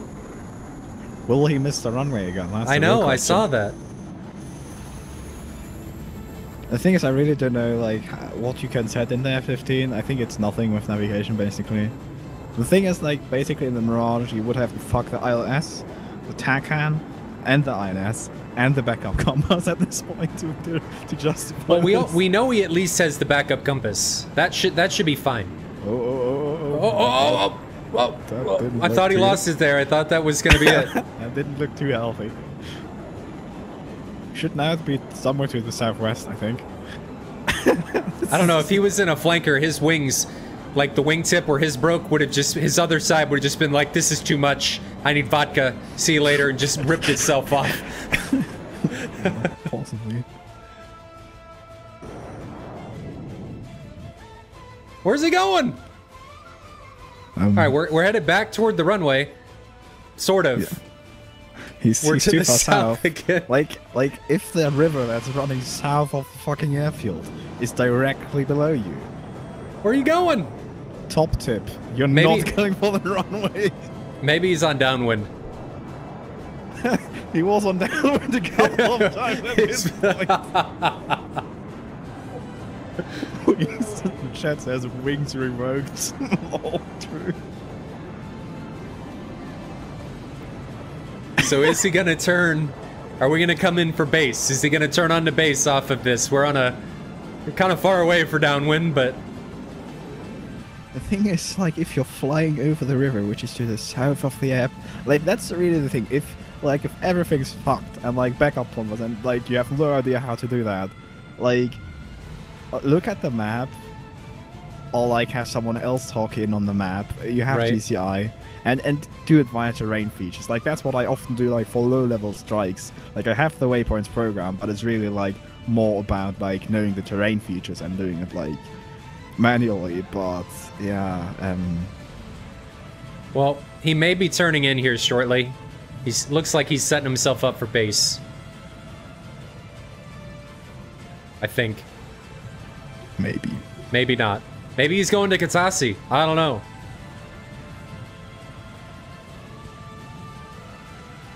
This has been entertaining. Nope, we're still headed east. I don't exactly know where he's going. I can show you the world.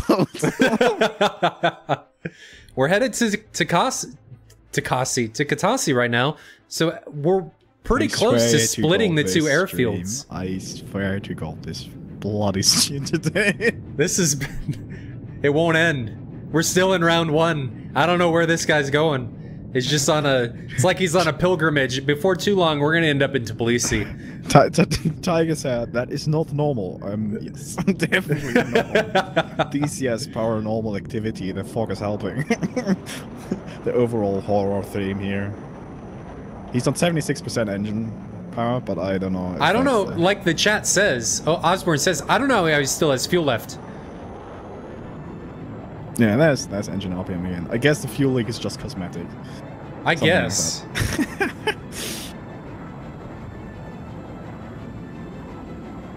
Okay, he's recommitting. Maybe he was just giving himself ample space.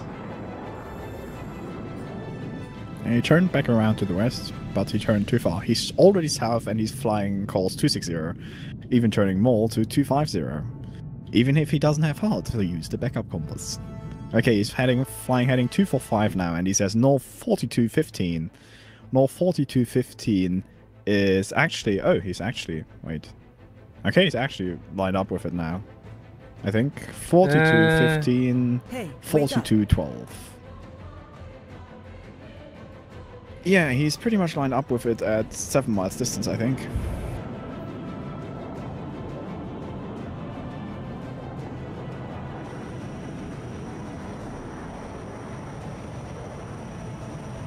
Have to see how this plane handles when he starts dumping all of his airspeed, though. Yep, he has to probably land pretty fast. The runway heading is 274 though. He's currently traveling heading. Ah, he's actually correcting heading. He's 42.13966 now.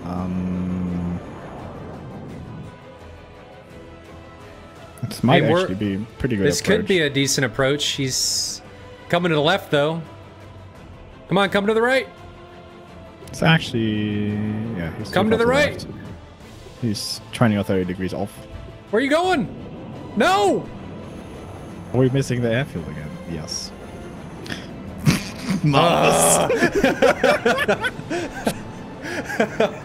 We're flying over the Oh, no, he's coming. He's coming slight He's right. way too close. He's way too close. I think he's getting talked in and he has no idea where he is. Yeah, he's getting talked in. Well, he's probably like, oh, there's the runway. We're down.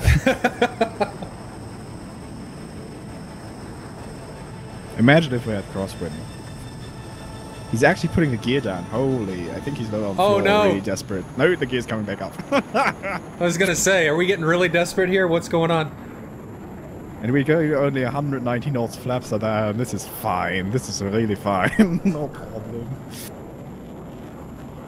Uncle Sam did build marvelous. Well, attack. that was what, attempt 5, and we're yes. we still have fuel. Maybe it's just a sightseeing tour, right? We have Captain inSky 800 taking on us on a sightseeing tour from the north down to the south. He just really wants us to take in the amazing atmosphere that is Signaki. In fog. Or maybe he thinks he's got smoke on for an air show and he's just flying over with smoke on doing aerobatics. You know how sometimes they do like the low speed pass with the gear down? Maybe that's what that was. We just didn't hear the crowd or see the crowd. He's gotta almost be out of fuel. Regardless if he has a fuel leak or not. I don't know, he's pretty much in his zombie state with like being considered dead but not being dead, so I don't know. Maybe it's running on freedom right now.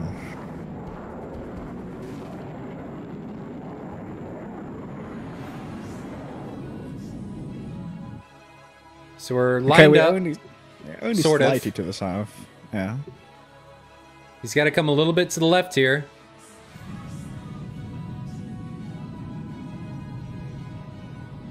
This may be it, ladies and gentlemen. We may have it.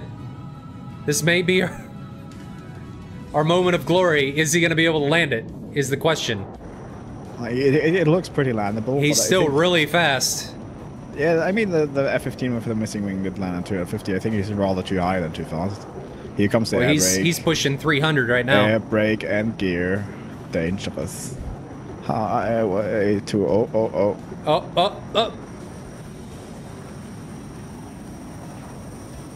If he slows down too much, he has a problem because asymmetry. Okay, I think he's fine. We might be on the grass. Oh no! Oh shit. Jesus. Uh-oh. Yeah, this might end badly. No! Oh, yeah! No fucking way. There comes the kill, but we're also scored victory against inSky. Well, okay, that was kind of... Wow. Oh man, that was great. Why are we doing this? I think the best part was Barbarossa scored a victory against inSky 800 with an R73. Oh man. Yeah, he did slow down too much. Yeah, well. That was... Who's winning the borderline? Nobody is winning. Nobody! We're still 0-0. And now the stream is going to see the explosion. Oh man. I mean, I'm not laughing at the pilots. That was just it was an entertaining ride. Is all that was. That was... there were lots of ups and downs on that adventure. I gonna be right back. 2 seconds. All right.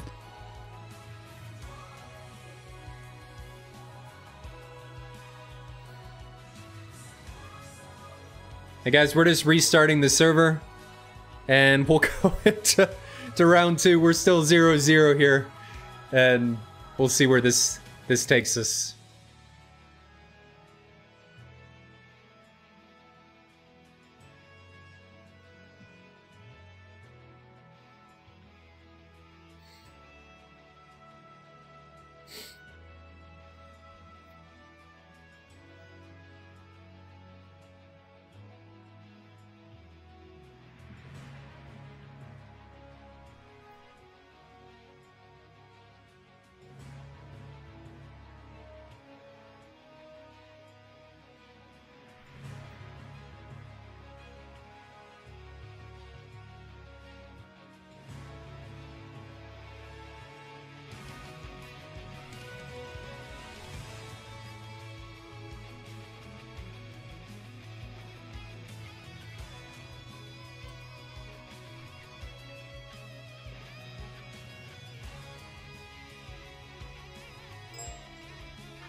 Again, guys, we're down to 0-0 since no teams made it back.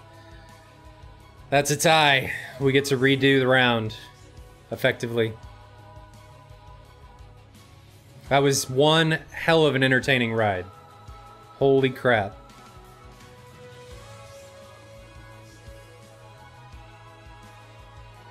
Microvac stepped away for a second. We're just restarting the server, and we'll get this show on the road again.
Okay, I'm back. Alright, server should be back up.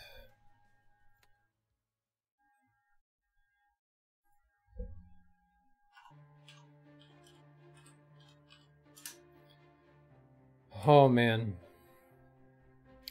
That was one hell of a ride. And guys, I want to make this clear that I am no way making fun of the pilots. That was just...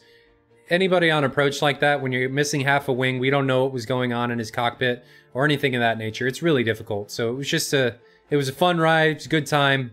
I in no way am giving any of the pilots a hard time. And that was just all a bit of fun. So let's see how round 2 goes.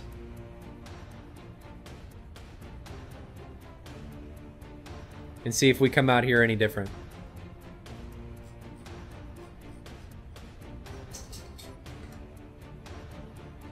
And Micro, I'll be right back. I've got the streams up, but I'm gonna go check on fam, and just give me a minute. Go in.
Alright, I'm back. Copy. Said to check on how the fam's doing. Use the restroom. Because that was... Even that round took over an hour. I mean, that was... Yeah, we'll just leave it at that. Took a while.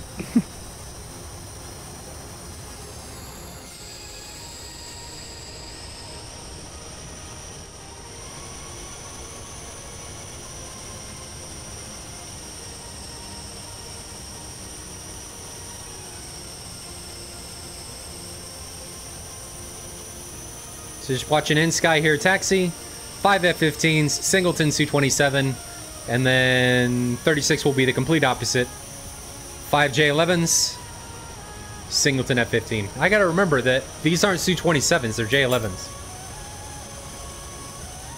Does NATO have a code name for the J-11? Probably. Like, I think the other flankers are something like Flanker E and stuff. Let me see.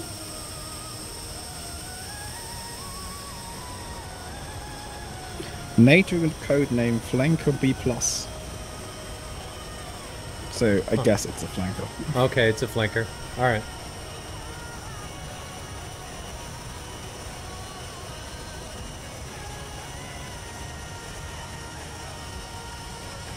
So inSky, there's actually a couple guys that aren't flying the J-11.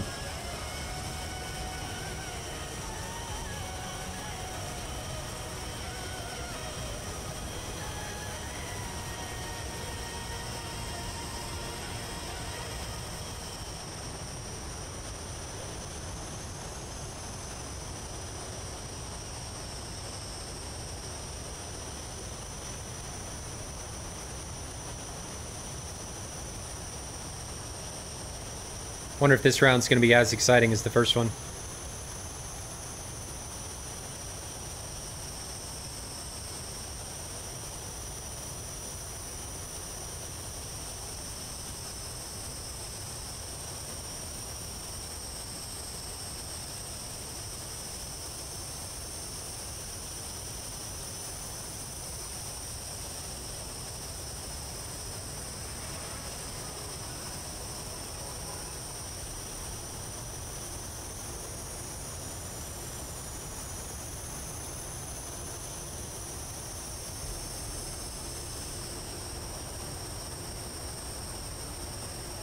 Pyromaniac says 3 baggers make him sick. I think the thing here is, well, Micro, does the first bag drain first? Or is it last? You're asking the wrong guy, but I think it is. I think they drain equally. Well, chat can probably answer the question.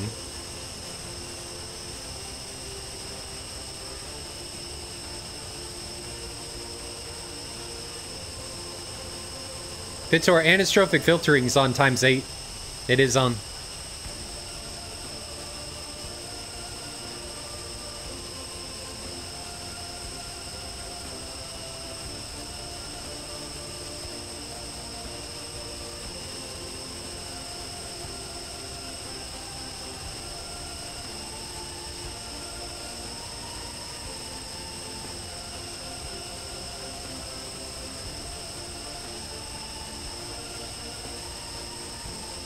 Just waiting for these guys to give the all ready. Then we'll get this second road on show on the road. So we have basically 2v1. 2 saying that all tanks drain equally, and 1 saying that the center line drains last. In the center draining last, I guess makes sense because it jettisons the outsides first, and then the insides, right? Vitor, yeah, 16 times better, but it takes away like 5% of your frames, and when I'm barely making the frames that I want to be at, that 5% can mean, those couple frames can mean a little bit of a difference.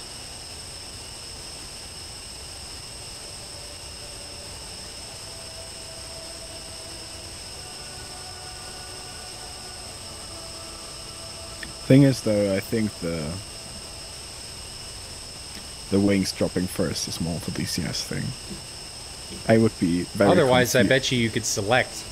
Yeah, I would be very confused if in real life you can't select.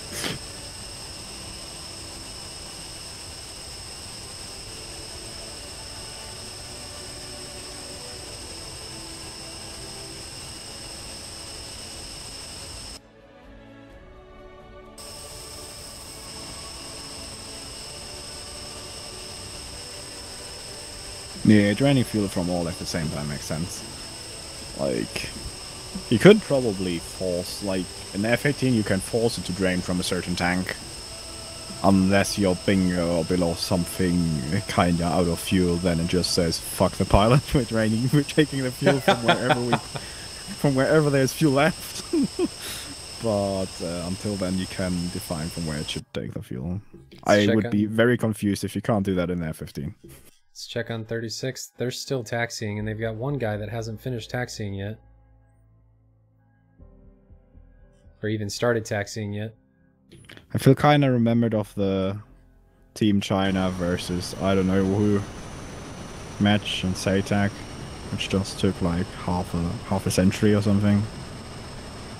Yeah. But that wasn't due to draws, that was just teams going back and forth. Can we make the 4-hour Mach Malta? Yeah, we're actually going to make it probably. Calls like we're at least going to see 2 more rounds. Of course the first one is a draw.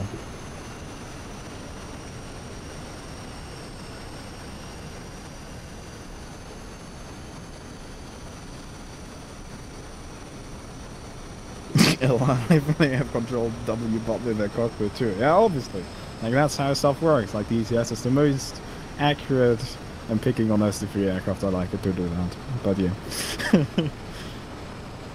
So for the planes, we have Drigo taking a Singleton ER, I think. Yep, Singleton ER. I guess in the plane where you have to constantly trim anyways, the asymmetry to the max is not the problem. Yeah, it's not a big deal. Evil's taking 477s.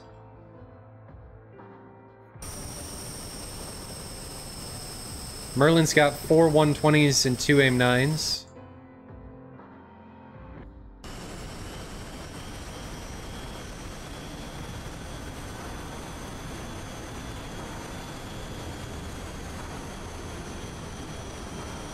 Rabo has 2 ERs, 2 77s.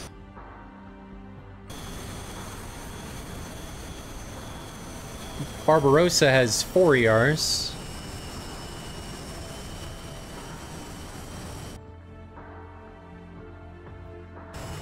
And Viking has 4 ERs.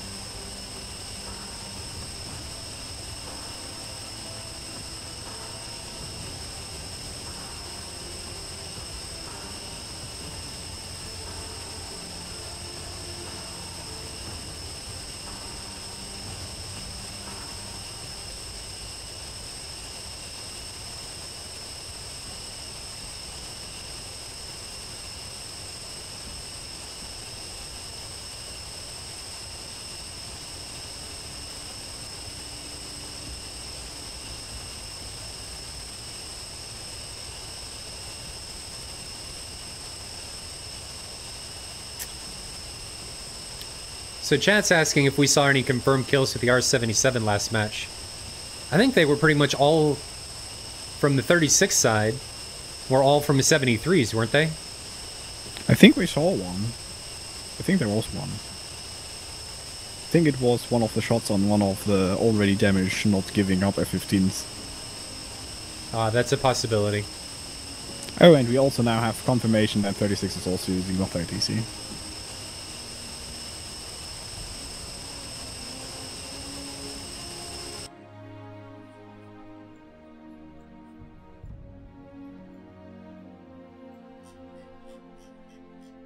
Still taxiing, just waiting on Viking to get in position. All the other 5 are on the runway.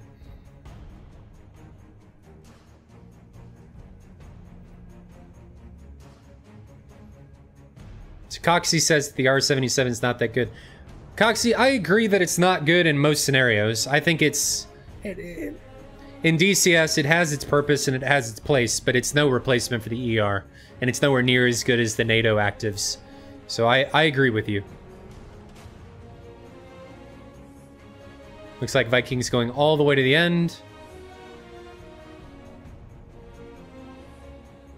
The volume's still okay, guys? We still sounded good music, game volume? You want me to turn anything up, down? More than happy to turn the game volume up if you want to. I just don't want to blow anybody's eardrums out. It's down to like 7%, and I usually play it 50-some.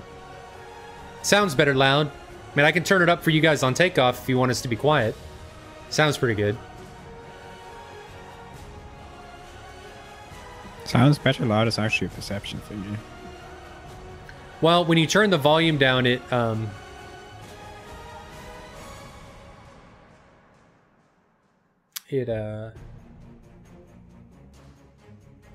what's the word I'm looking for? I don't think it does. It puts out all of the different tracks. I miss a lot, but maybe it's the bass.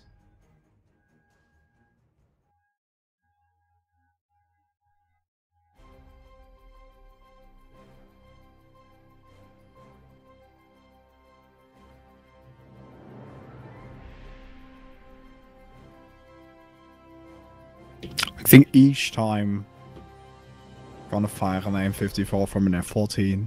And because I'm gonna be Ryo, I'm gonna be firing M54s. Because I have the fire button in the back, which is like big red fire button, like the fire button is actually the best feature about it. I think I'm just going to shout I'm gonna fire my laser. I think it seems appropriate. Alright, I'm gonna turn the music, the volume up a little bit for takeoff, and then we'll turn it back down after we get it going.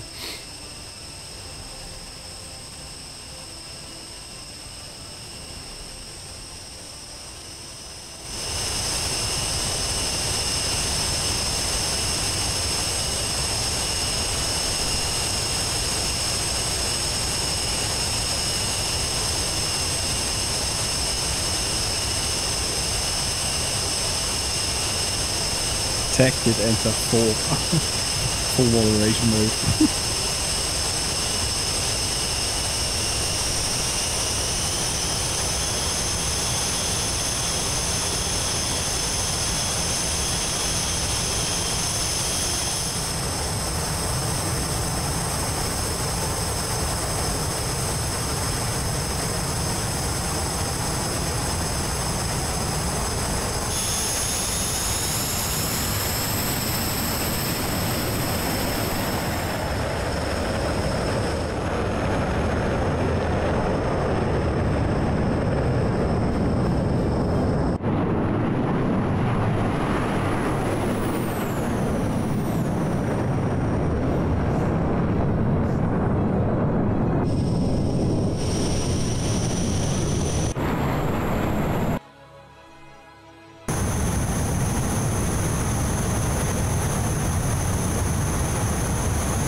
Alright.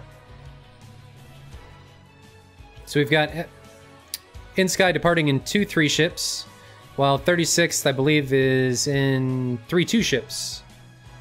Will this play out the same way? Will we see the teams able to maintain a little bit more shape? I don't know. We'll have to see. I think shape, and Microvex, correct me if I'm wrong, shape, to me, plays a pivotal role in the outcome of these matches. It seems a lot of times when the shape breaks down, the teams break down. Yeah. Osborne, At I don't least, know what like, that shadow was. Like, basically to the degree that shape is pretty much directly coupled with SA. It's like kind of a chicken egg problem where like what is function of which? Like which is their first? It's their first SA and then shape, or first shape and then SA, or like, but yeah, definitely there is a correlation, you know.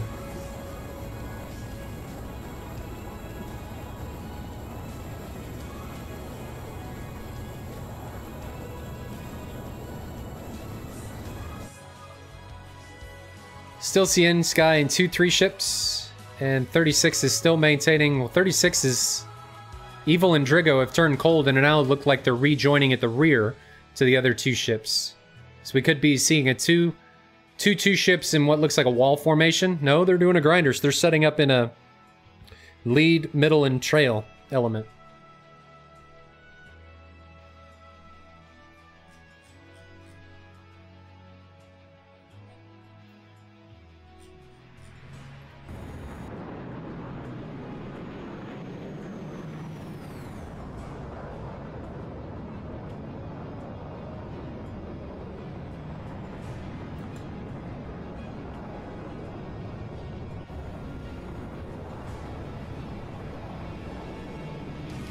Looks like inSky's entered the battle first.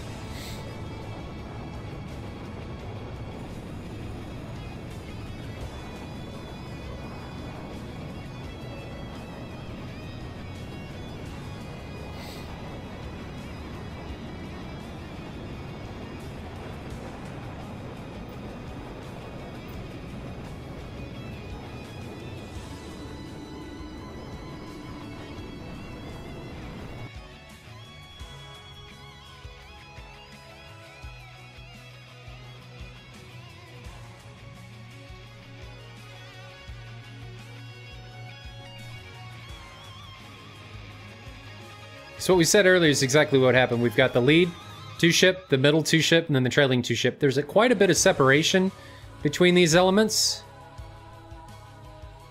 Well, it's not too bad. I mean, different amounts of separation. 11 kilometers and then 2 kilometers. Whereas inSky, they've got their lead 3-ship, which is a little bit separated. They've got a close 2-ship element with a trailer. And then the trailing 3-ship's pretty close. And again, I want to see both of these teams here employ a decent amount, or as good as they can, amount of shape. And if they're able to maintain shape and provide mutual support to one another, I think that puts them on the path to victory. We'll see if either team's able to do it. We saw inSky do it a little bit with their hot and cold 3-ship elements. But I'd like to see a little bit more out of 36th. Let's see if they're able to maintain it a bit better this round. I think 36th, though, last round, was much better when the fights got in close with the 73s. They were able to maintain the situational awareness and put foxes on the opposition better than inSky was. But the turning point, again, to last round, I still think was that blue-on-blue incident, where I don't remember who it was, but one of the inSky guys shot another inSky pilot down.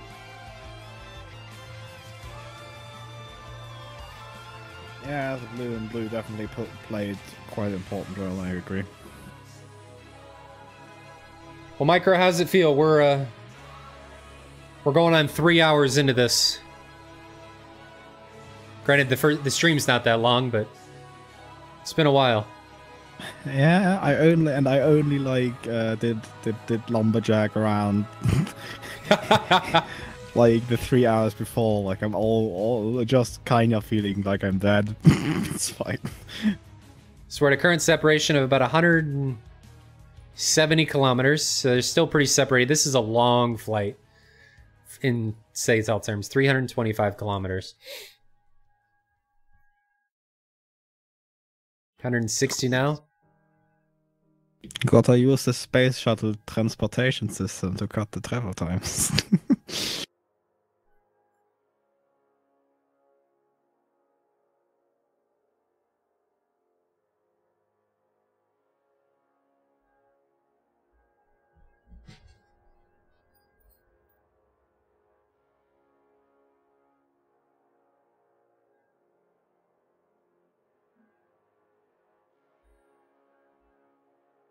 We're now down to 145 kilometers. Snowman, it's quite possible that we're gonna run like 4 hours total. Maybe. We'll see how this round goes. Well, it doesn't matter how this round goes because like it does matter, but like it doesn't matter for like the amount of rounds because the first one is a draw. Right. So we'll have to see if there's a victor in this round or if we go back to a draw. So the first 3 ship for inSky we now see separating into a wall formation, but the 36 guys are still maintaining the 3-2 ships in a trail. Well, the 3 hours, guys, that was partially our fault. Just getting things on the road. This stream, since I restarted, it's been 2 hours. So the first round took a while, but we're on track now. Drunkenbear 251 will give you better performance if you don't have, like, if you had issues with RAM before. 1.2.5 is most stable. Lol. Coxie might be right here.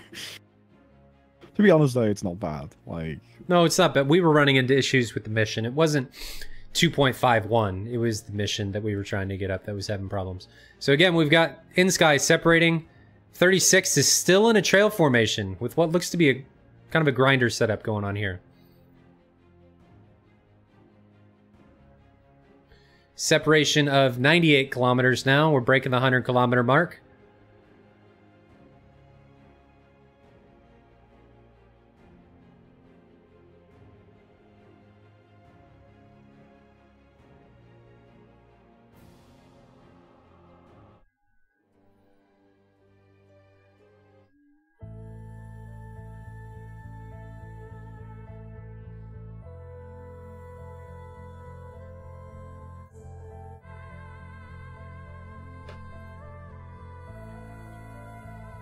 Coming up on 75 kilometers.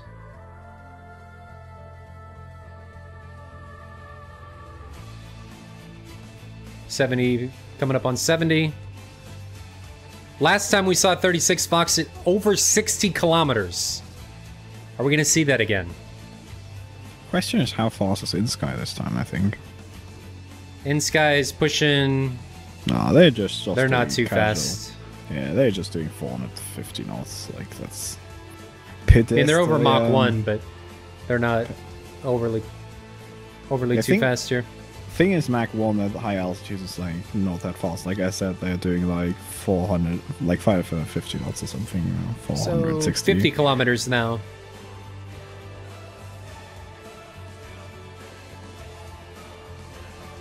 I think if 36 pushes, they have a pretty good chance here because the two inSky ships are like 50 nautical miles apart. And they could achieve local superiority here pretty easily, I think. Here comes our first Fox. It's an ET on what looks to be the center of the three-ship 1155. Nope, looks like it's on the south guy 163. With an ER in retaliation from 163. So we've got a trade. 163, I'm going to assume, is going to guess that ET's coming. He's slightly defensive. He's dropping his marks. He's in gates. That ET may continue to track him, but it's still got a ways to go. Yeah, it's out of energy. And the ER is the same. Evil's now extending with Drigo and Viking. And Merlin's extending. Not sure why all of those guys are extending at the same time. Maybe they're just trying to stay together. We still have Robbo and Barbosa hot. So we've got Robbo and Barbosa hot for the 36 with the other 4 cold. And the lead 3 ship for inSky is now cold, while the trail 3 ship of 552, 925, and 800 is hot. Yeah, these power vacuums with like 3 ships on one side and 4 ships on the other side going cold is pretty real. Like, that's basically at the moment, like, they just basically created like 30 nautical miles no man's land. So separation between hot elements is now 50 kilometers. If inSky 155, 163, and 1823 continue to stay cold. We're starting to see Drigo, Evil, and Viking turn hot with a separation between elements of about 20 kilometers, which isn't bad. That's about where you want to be. Got an ER coming on the right ship of the 3 ship, inSky 552. Looks like he's going to respect that and is turning cold.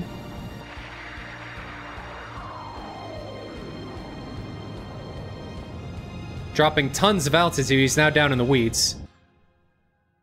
And he's now split us and turned cold. Again, we have just one dude at 40 nautical miles from the leading to 36 ships, and they're turning cold. I'm not quite sure why.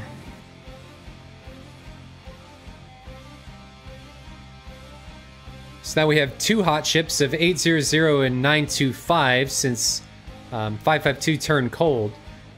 It looks to be that inSky's shape is disappearing here a little bit. We'll have to see if they can get it back.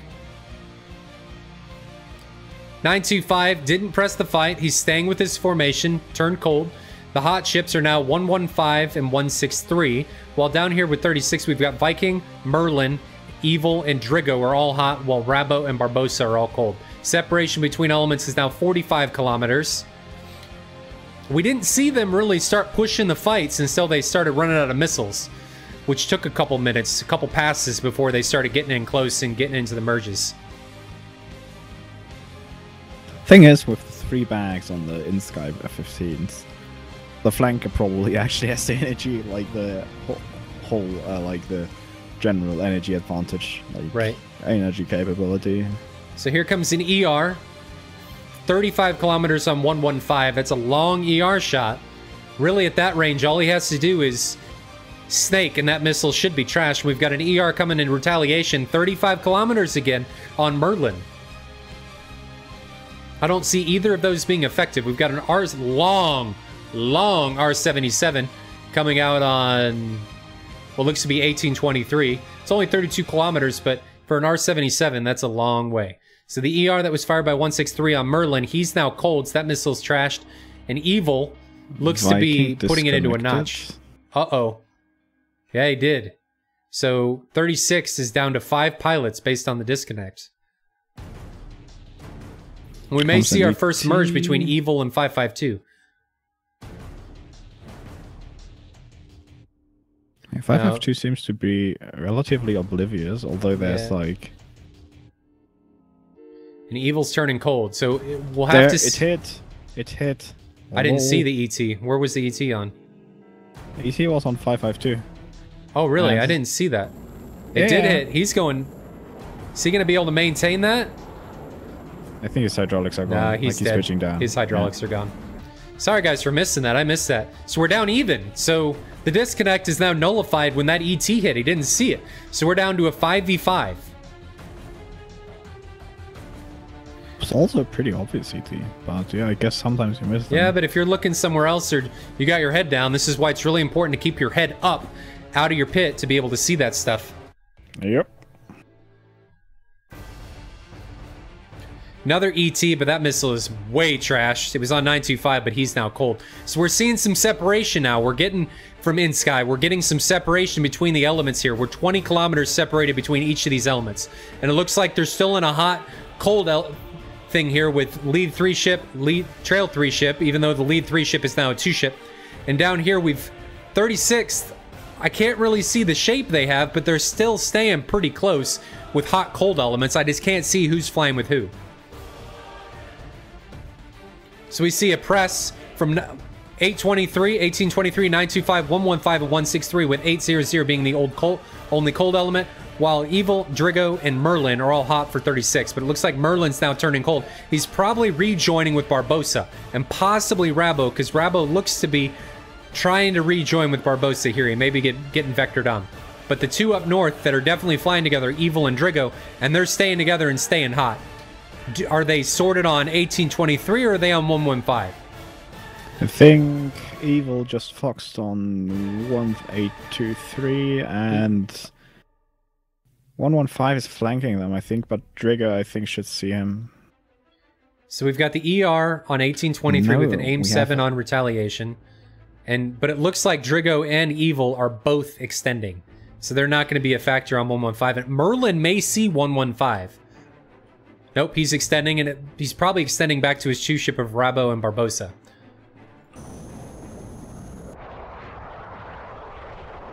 I actually could have a jumpy on 115. But I think, yeah, they're not taking it. No, 115 is extending. So both teams here are staying pretty cautious. We haven't seen yet the really aggressive merges or aggressive pushes that we saw from the first round when we got in late. Don't know if we'll see him again. We'll have to see how this breaks down. Usually as the rounds go on, teams and players get more aggressive and start to push the merge.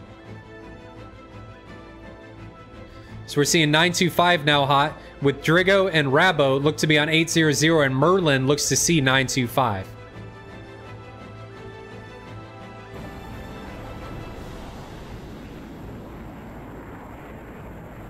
I don't understand this 3-bag thing. So 120B is being exchanged between 925 and Merlin. Both of them should be a non-factor as both turn cold.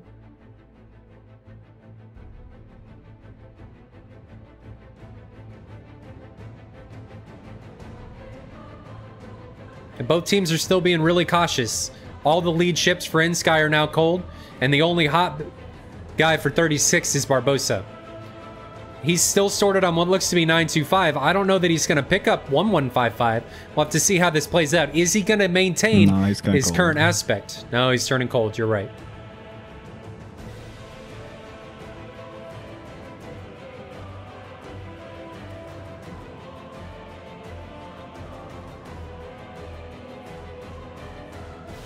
So we're seeing Drigo now from the South 4 ship is now hot. Looks to be sorted on 115. The thing is, inSky is really spread out, and 36 is pretty focused in one spot. Right. For example, inSky 115, they could literally ruffle stomp him to, I don't know, back to the Stone Age. There goes the 77. Looks like it's already being respected, and 1155 is turning cold. And again, we're seeing the same tactic out of inSky, where they're being much more conservative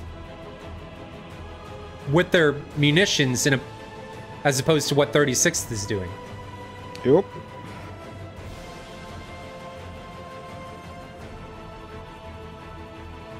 Thing is, I think to counter the tactic of inSky is basically make them suffer for their 3 bags.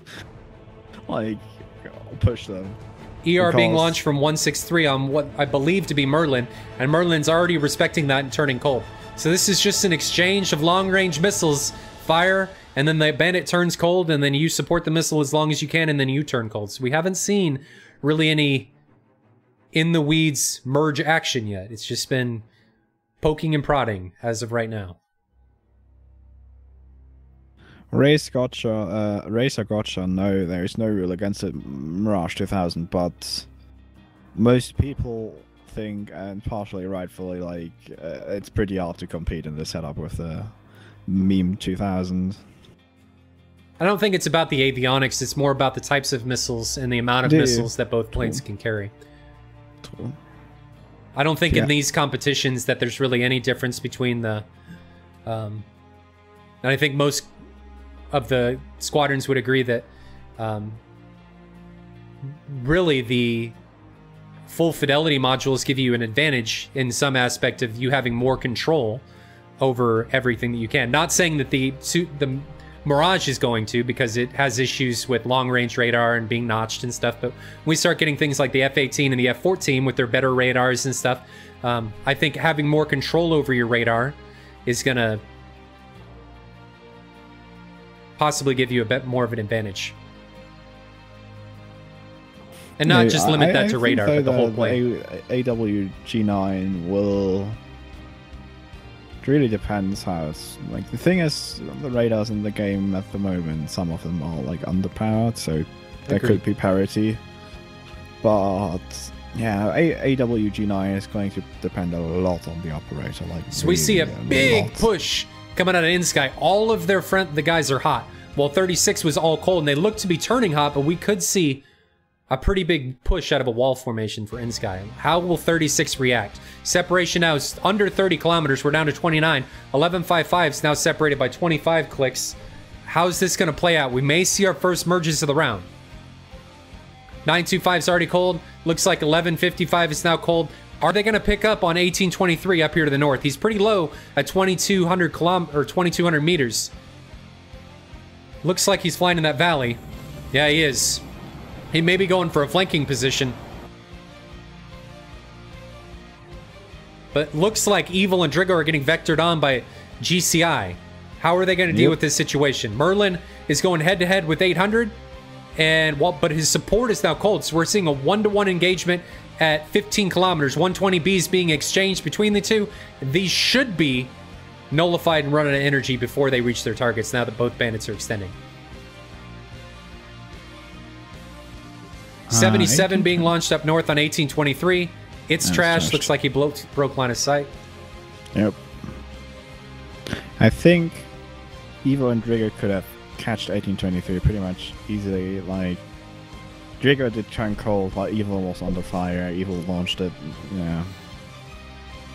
Both teams are very, very cautious here. Like, nobody's really making a move. Looks like both teams are resetting here. We've got 925, 115, and 163 all back in hot, while 800 and 1863 are extending. Drigo and Merlin and Barbosa are both turning hot, while Rabo and Evil may be turning back in on 1823 to engage. Now, I'd like to see all of them focus down here and leave 1823 up by himself, so we can get a 5v4 and capitalize on the numbers advantage down here in the south. And this Especially Drigo and Barbarossa should just, like, ruffle some 163. He's so separated. Agree. And if you can bring Merlin into that fight, or Fox Long on 1155 and 800 to keep them off, and that's Drigo what I'd like and to see. Barbarossa turn cold. Bye. So we got a 120B on 115. That could be a problem. I don't think so. It's out of energy. He's split S-ing. Yeah, the missile's out of energy. 163, they're letting him run is really a missed opportunity. Yeah, I'd really, like you said, I'd like to see a capitalization on this 2v1 using Merlin and Evil or Rabo to Fox 1 or Fox 3 on these two bandits to keep them and force them to stay north and isolate 163 down south. Because inSky 1823, that they didn't kill him, biting them now because he now has to drop on their 6. Rip. And now we're seeing inSky a flanking position by 1823. 800 might be under threat by an ET though. No, I guess it flew past. Lost him. But we've got a 120B on Merlin, but I think it's going to be out of energy by the time it reaches Merlin. Yeah. You got Fox down by 1823 and 800, but it started the extend at the right time, and those missiles became a no factor. So 163 is now pressing down to the south. 36 is so close to each other, they could literally, like, I really don't know. So I'd like to see Drigo and Evil commit at the same time on 163 here. But Drigo going off by himself, I think, is going to put himself in a bad position because now he's getting foxed on by 163 and he's got multiple bandits to the north that he has to deal with. Looks like he sees that ET. Don't see any flares at him, but it looks like it's going to break line of sight, so it's not a big deal. Flushed.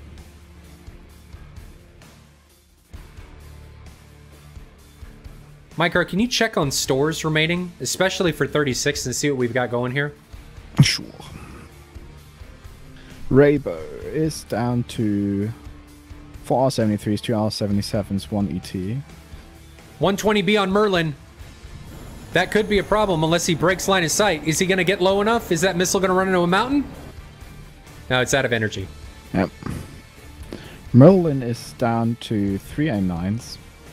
We got a merge up here in the north between Barbarossa and 925. A120 is going to get him, but this was a trade. Yeah, got him. That's a trade, so we're down to a 4v4. Sorry I missed that one, guys. I caught the missile, but wasn't able to get that. Evil is under threat by an A120B, but that got wrecked. No, the F-15 again survived. Rabo is getting launched out by... It's unguided, though. So did we see an inSky guy get hit that survived? Oh no, we just saw basically dead F-15 firing missiles. Like the missiles just pulled off. Yeah, I saw that. So we've got 4 remaining for inSky and 4 remaining for 36. So I like that 36 is separating, but can they provide mutual support and get in shape and the communication to get in here? We could see flanking. We could see a 2v1 up here to the north, which is what I'd like to see if Merlin can drag these 3 down to the south. I'd like to see Rabo commit on 1823 with Evil. One move on Evil versus inSky. Range is really short, 7 kilometers. I don't think they see each other yet. We've got a 800 versus Merlin. They see each other.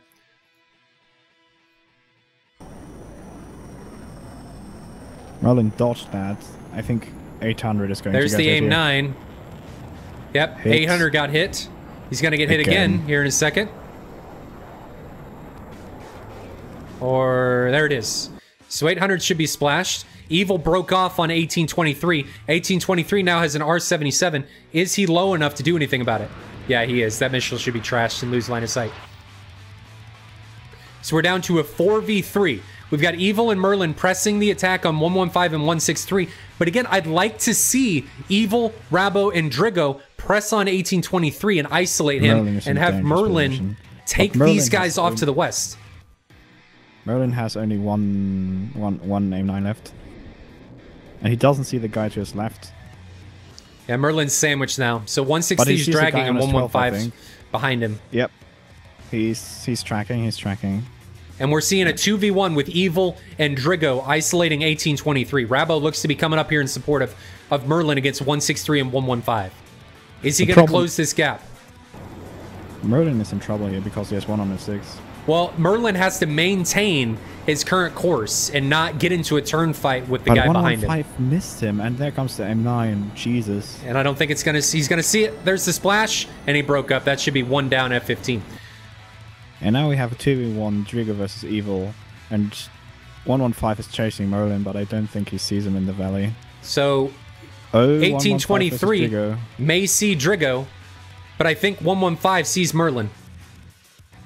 Yeah, really close. Who's going to see the other guy first? Yeah, Merlin got splashed. Drigo's turning in.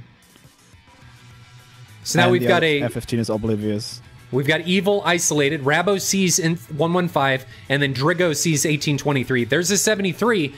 That's a long 73 shot for a cold bandit, but 1823 is pretty slow. Is it going to hit? No. Nope. It flew by, ran out of energy. Wow. There's the second one. That should hit. Yeah. That's going to hit. Boom. There it is. He's still up. Like a boss. Still got engine. There's another one. Splash, and he broke up. Okay, so we now have Drigo and Rabo versus... No, and Evil. We have a 3v1. They should be able to make this. There's Evil. So 115 is now extending to the north, and he's got Rabo and Evil hot on his 6, and Drigo should reform with these guys. So what I'd like to see here is these two maintain, well, Rabo maintain, and then I'd like to see Evil and Drigo climb and gain altitude so they can get that altitude advantage. A, it gives them better view of the battlefield, and B, it gives them that advantage of converting energy or converting altitude into energy should they need it. So we're going to see a merge between 1155 and Rabo. Here comes the first 73, followed by an ET. That ET could be dangerous at this range. Yeah, it's going to hit. There's that one, and he broke up. So we're down to a 3v0. Oh, did they trade? They traded. They traded. Just... But we still have Evo and Drigo that are up. I would assume they have fuel. I'd assume that they're going to be forced to land at Makeup. Or sorry, at Sanaki. But 36, after that disconnect, took that in pretty commanding fashion. Yes. I would have liked them I'd like to see them maintain a bit more shape. But they didn't overextend themselves. And though I would have liked to see more isolation from them on the inSky bandits that isolated themselves, they were able to capitalize on the separation that inSky had between the friendlies. So the mutual support on inSky was more difficult because they were separated by 20 to 30 kilometers. And that happened during that initial wall push when everybody spread out. Everybody got more separated when they turned cold, and it isolated everybody. And since 36 was close, though I would have liked to see them double and triple team isolated bandits, they were able to capitalize on everybody being so separated. So we've got a 177 kilometer flight from Drigo and Evil. Thing is, by the way, what do the rules say? Like, I know that, like, the third round usually just comes when, like, one team... Like, if no team wins by the first 2 rounds. Is it? And then it's obviously winner takes it all, but that's just by, like, best of 3. But what happens if the first round is a draw? You keep going. It's a non-factor, I think. I mean, obviously you'd have to go if it... Well, no. I think we end after 3. I think. Because you can have draws in this. Like, you don't have to win. You can tie. Raptor, strong. So we're only going to see 3, regardless of what happens. I think. Yeah, because draws, I think, are worth 1 point. So it's entirely possible to draw the round. Or to draw the match. So 1 more match remaining. We'll see if this ends in a draw, or if 36 is able to take this.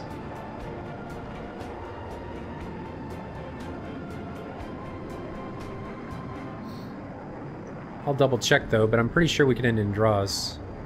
Yeah, you can draw.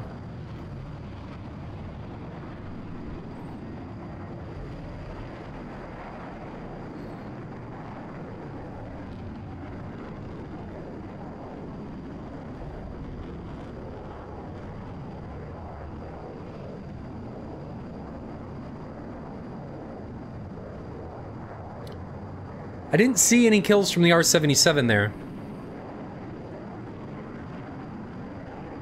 My DCS just said bye-bye. Oh, I'm sorry. So are we seeing these two rejoin? Nope. We've got a separation of about 20 kilometers. Looks like they're just RTB straight in for Sanaki. 112 kilometers now.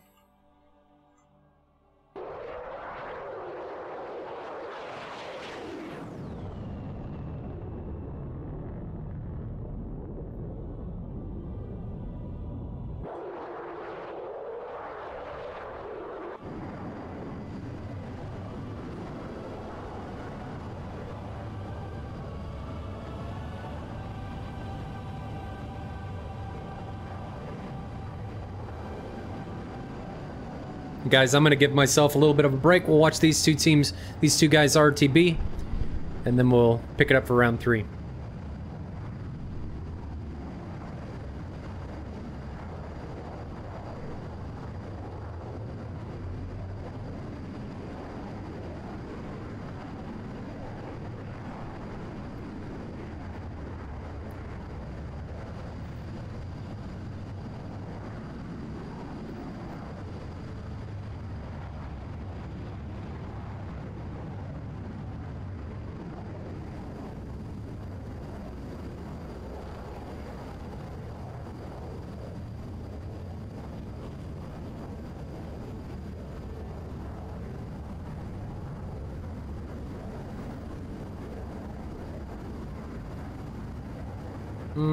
The blue could be this. Give me a second, which...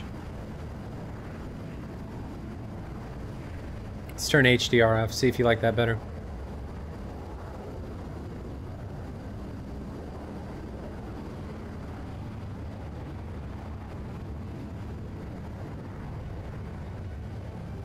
We are pretty high, so we lose some of those blue tones, or we gain some of those blue tones, we lose the green tones.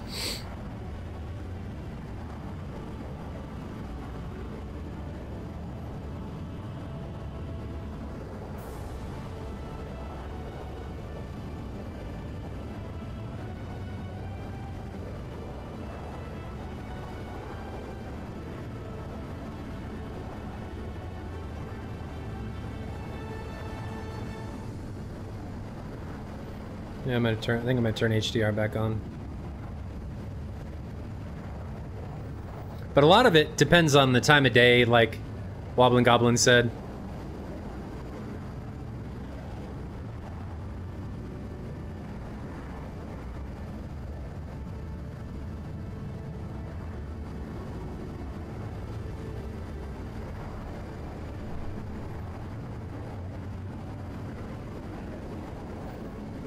See where we are. Drigo is now 52 kilometers. We should be able to see it. Yeah, it's just over that hill at his 1 o'clock.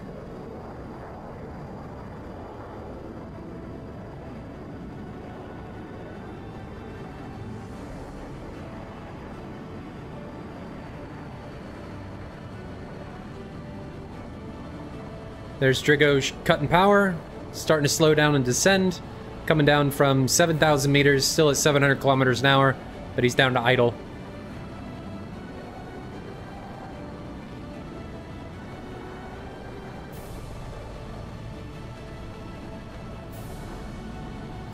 Will these guys be able to land? Are we going to see them take this round and move this 1-1? Like we said earlier, there's only going to be 3 rounds. These matches can end in a draw. We did that so that these rounds don't go on forever. So even if all 3 rounds were a draw, the match ends in a draw. So we've only got 1 round remaining, so we're not going to be out this all day. That was a problem we had during SATAC, and we didn't want to relive that. So we've got 1 more. So 36 has put themselves in a pretty good position. They can either win or draw.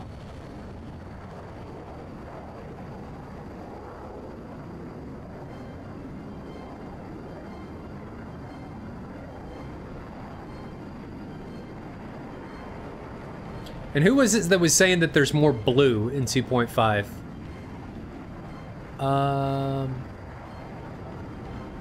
Witchity. So, one thing that I've done that greatly helped me, and I'm looking at my top monitor that doesn't have color calibration, is I calibrated my monitors, and I'm not saying you need to do that, but monitors by default have a shit ton of blue in them because the human eye likes blue. Like when you see monitors at the store like Best Buy or something, you're going to see a lot of blue, and they're going to be really bright. So when I look on my main display that I'm watching the game on that I'm streaming from, it's much more green and brown, and I don't have all the blue that I see on the top monitor. So you need to watch and maybe look at your monitor calibration or your contrast, not your contrast, but all of your color settings on your monitor itself, and see if you can get it better. Or back to how it needs to be. One color setting to look at would be warm. Warm's typically the most accurate for color on most displays. So it's just something to look into. Because I don't have the blue unless I'm really, really high. But descending here, I can see a huge, stark color contrast between the monitor that I'm just monitoring the stream on and the game here. So it's a lot of it has to do with color calibration of the actual display.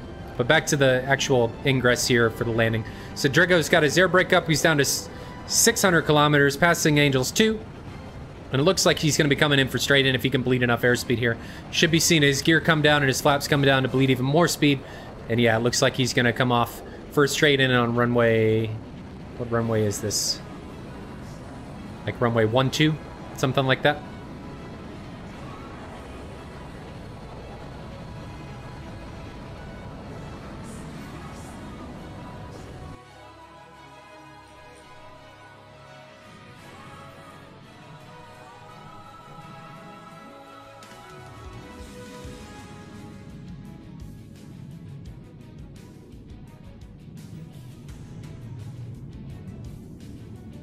So we can see him coming down right there.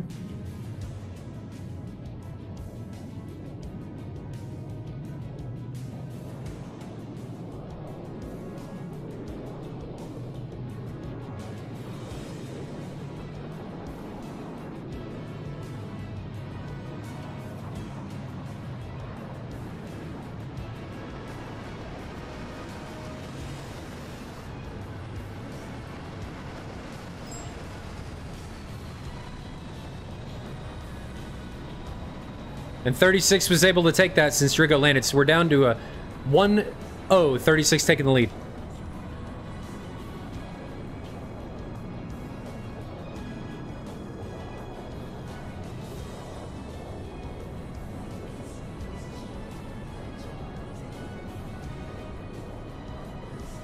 Well, I guess we'll go ahead and see if we can get...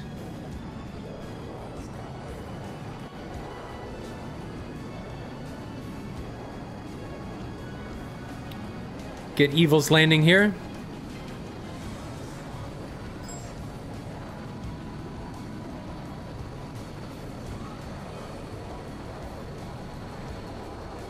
And he was able to land just fine as well. So we're down to a 1-0. 36 takes the lead.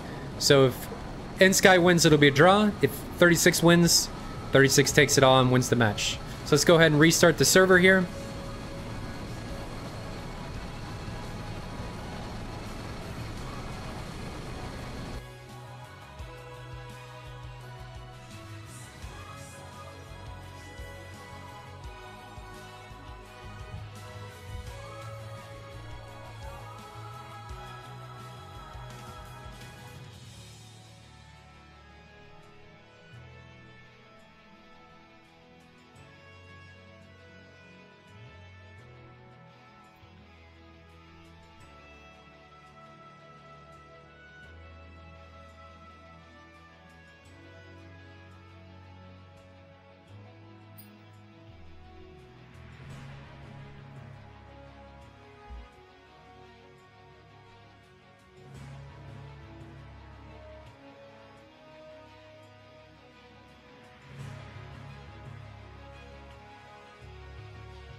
So I'm back. Had to get myself some cooling for my head.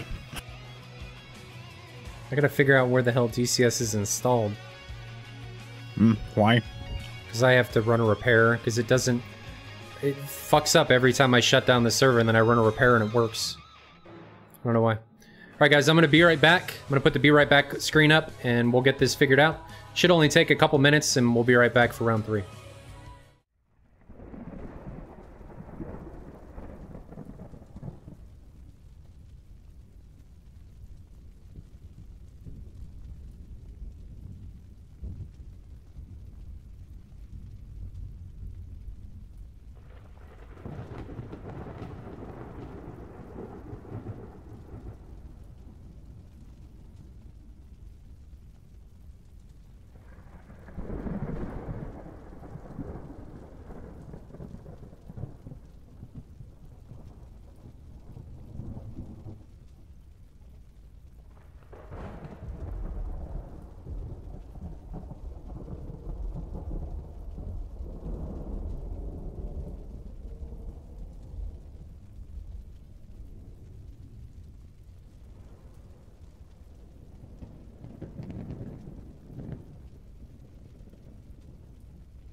I know. Walk in the park in comparison to this. The good news is the cooling pack for my head did remove most of the headache.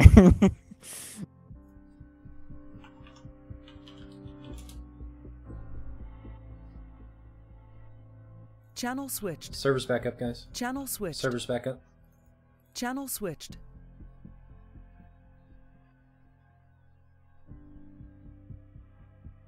Alright, let's get this done and over with. As much as I like doing this, I didn't think this was going to take 4 hours. Same here. Dad and his friend were still like lumberjacking outside, and I went, "Oh, my DCS crashed." All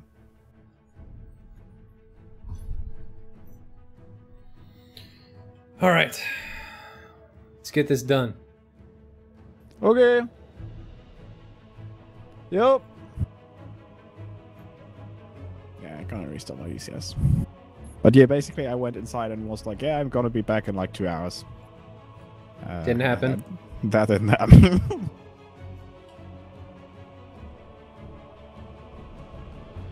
Let me get the mobile phone because I might have to take a call.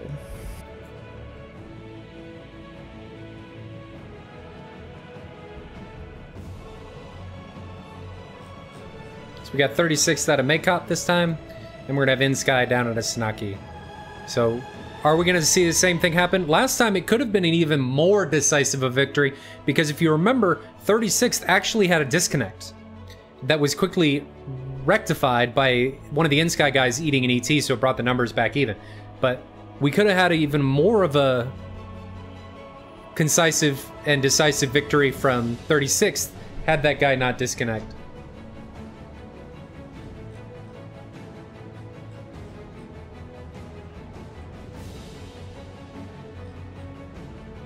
See all these guys loading in. No idea what's going on with his flaps. Or with his horizontal stabilizers. Taking all R77s, ETs, and 73s. Again, we're really not seeing any jammers coming off the flankers.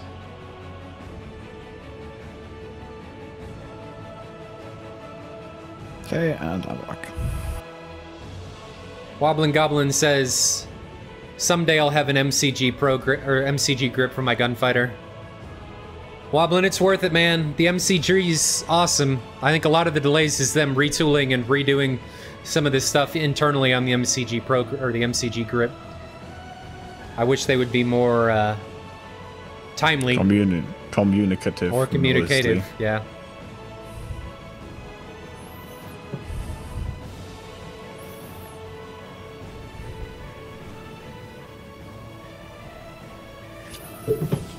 Like in such small field. I might use Ash crashed again. I don't know.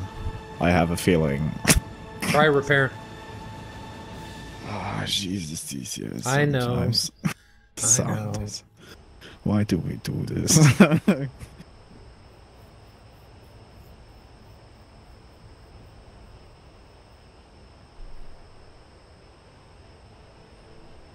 I should disable the mods before I run a repair.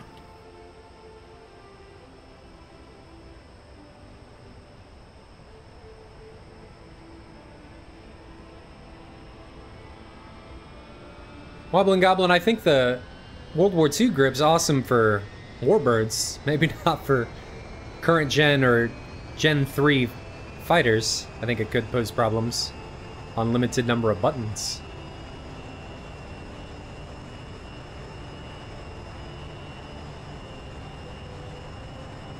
Looks like the flankers for 36 are spooling.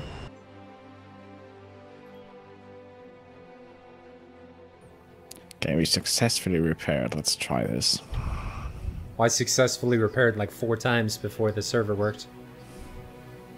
Successfully repaired is a stretchable. Like, it's kind of repair. Like it's like with cars. It's repair. It doesn't mean it's gonna work. True.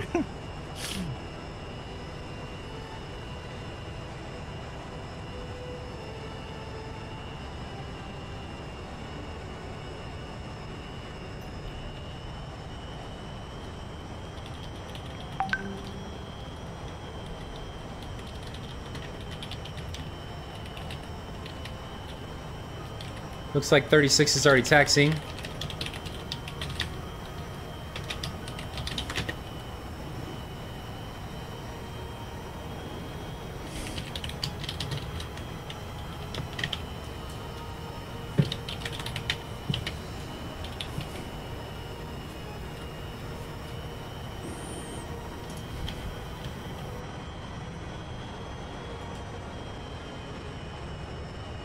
Checking on everybody's rearm status.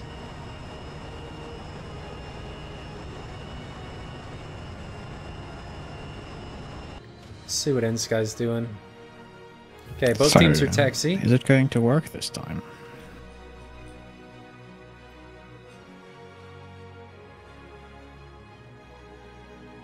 Oh, I'm actually in.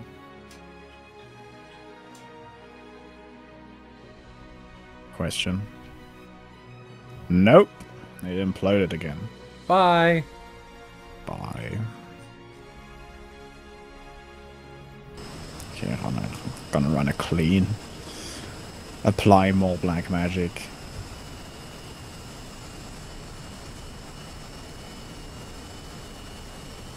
Yeah, Wobbling Goblin, we had a If this draw doesn't work, I'm going in to the first start round. nuking temporary folders. Yeah, Horace, sorry about that. He says these WhatsApp web sounds. Yeah, sorry. Let me actually do that first. They actually just closed that, so you guys don't hear that anymore.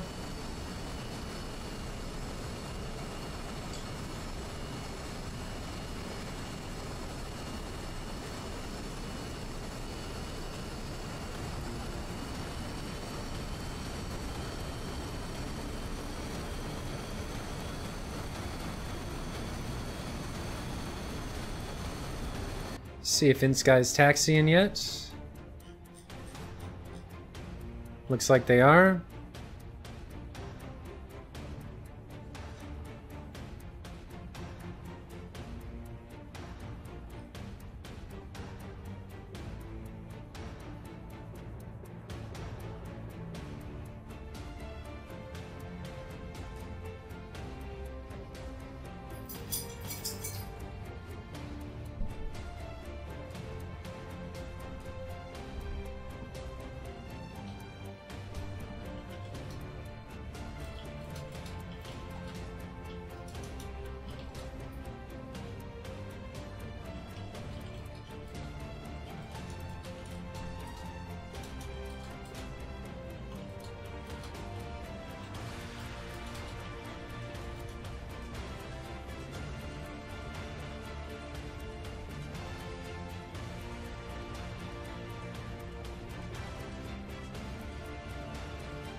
inSky's still taxiing. 36 should be pretty close to getting there.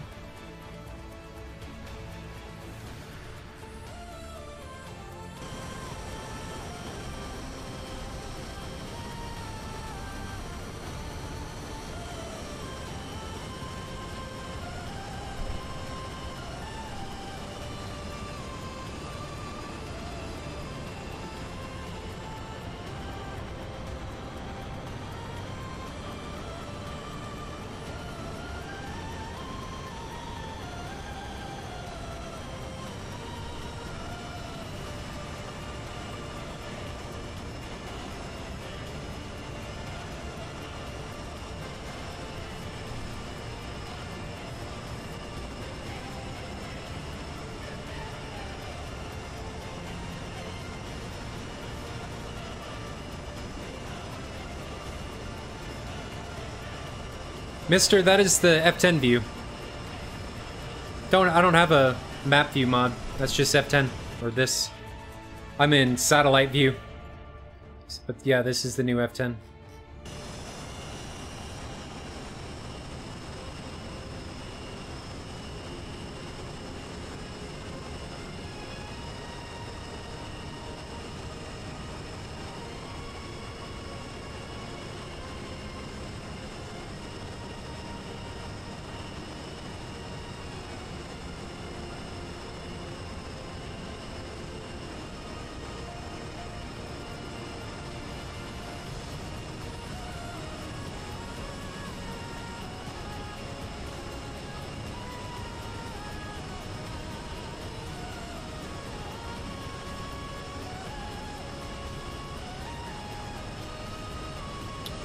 Still just waiting on these teams to finalize and get their way up here. So, Micro, what's your view on what's happened so far? Have you seen any weapon or plane have any particular advantage? I haven't. I think everything's been pretty evenly matched.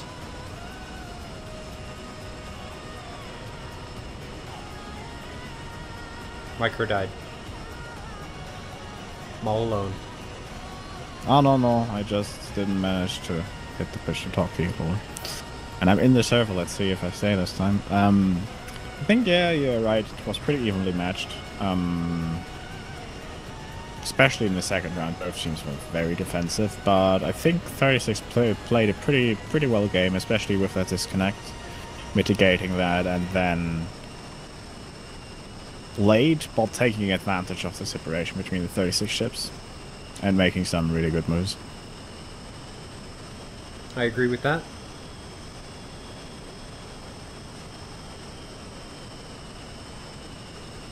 Okay, my DCS is still in its I'm not sure if I'm gonna crash or not period. Power 12 Gaming asks if there is a new update. Power, the last update was on Wednesday, and it took open beta to 2.5.1 and added the J11 and some other things, but the most notable thing was the J11 coming from Deca Ironworks. I'm actually staying in this time, I think, even before disconnects. I'm in, guys. Only took me 900 years to live. I guess I should say the other big change was memory management, and ED changed some stuff there, so your computer won't use as much memory for the missions, especially in multiplayer. There's been a drastic change in load times. So we're just waiting on inSky. 36 is ready, I think. Yep, 36 is ready.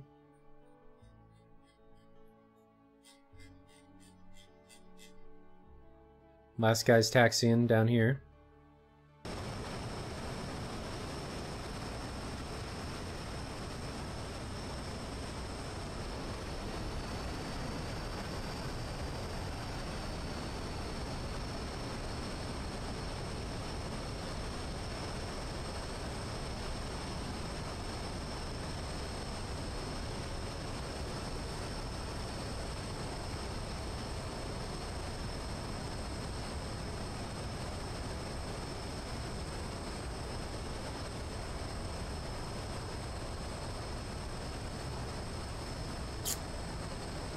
Power 12 Gaming, when you say, when do you think the patch will go live, do you mean, when do I think it'll hit release?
Alright, here we go. Round 3, SATAL Week 10. 36 versus inSky.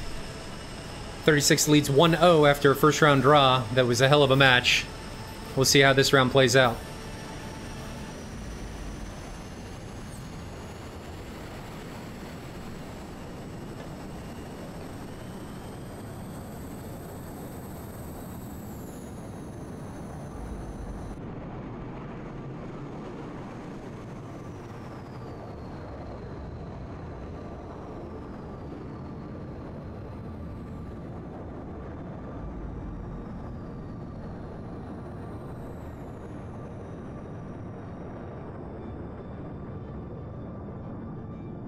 Yeah, teams can't take off until both teams are ready, so we give the all clear, fights on, and then they go. That's why everybody was waiting.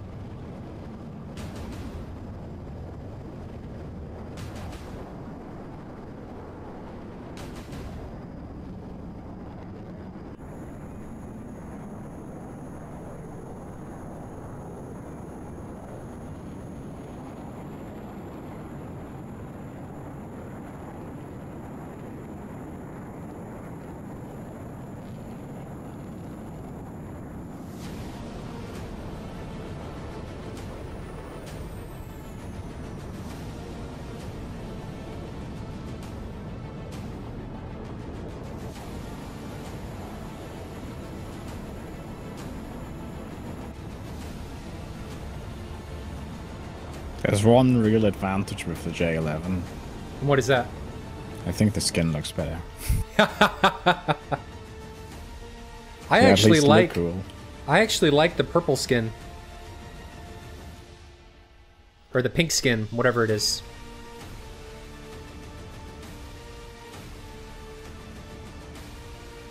So 36 looks to be in 3-2 ships again. What's inSky doing? Looks like 2-3 ships again. So we're seeing the same formations.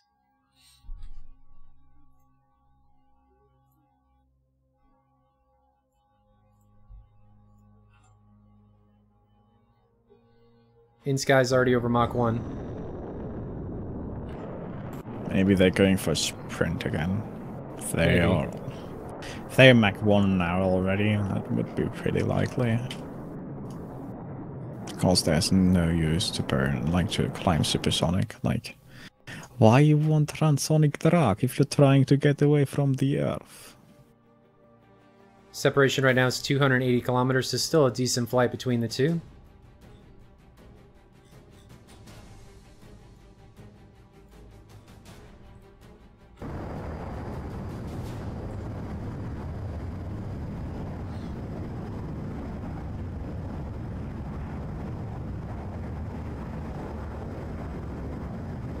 So Power 12 Gaming says he's new to the game and asks what he should get. What do you think? I think it depends on what he's into. Power Gaming, what are you into? Do you like air to ground, air to air? What do you want? I mean, the free modules that come with it, the Su-25 and the T-51 aren't bad for getting your feet wet, Yep, getting used to everything. I actually flew quite a bit of the Su-25T before I got any modules, even just in single player. For modules, it really depends. I think... I don't know if I would still buy an FC3 at this point. I think F-18 and F-14 are gonna be much more exciting options. But if you're just starting, I think you start with the Su-25 and go from there. Yeah. As a starting first fidelity module, I think... F-18 or A-10. Thing is, A10 is like a very special job, very extensive. If you're into CAS, I think the A10 is pretty good. Otherwise, the Viggen it's kind of crude, but it's also very simple. But the thing is, what I like with the Viggen, like, if you want to just shoot Mavericks and blink tanks out in the open, you literally load the Mavericks. The startup procedure is literally 4 switches. It's literally 4 switches. Like, the thing just boots automatically, basically, and from that point, you load the Mavericks, you turn one knob to Maverick and the other button to attack, and you're literally good to go. But if you want to with the Viggen, you can like go into great detail and do like reconnaissance on ships and configure your anti-ship missiles to a pretty large extent. So that's what I like about the Viggen as a starter module. But like if you're put off by 70s avionics charm, then I guess the Viggen is not for you. But Vitor brings up a good point. He says buy a stick first. So the question comes up, Power Gaming, do you have a joystick? Do you have head tracking? Do you have VR? What do you have? Because the stick and head tracking are hugely important and will completely change the way you play the game. Separation is now down to 180 kilometers. Still got the 3 2 ships out of 36 and 2 3 ships out of inSky. Wild Boys actually has a very good point. The Vigan currently is on sale for $30, and that's basically a steal. And that's basically a steal for the Vigan. Reconnaissance very boring, V12, please. Please.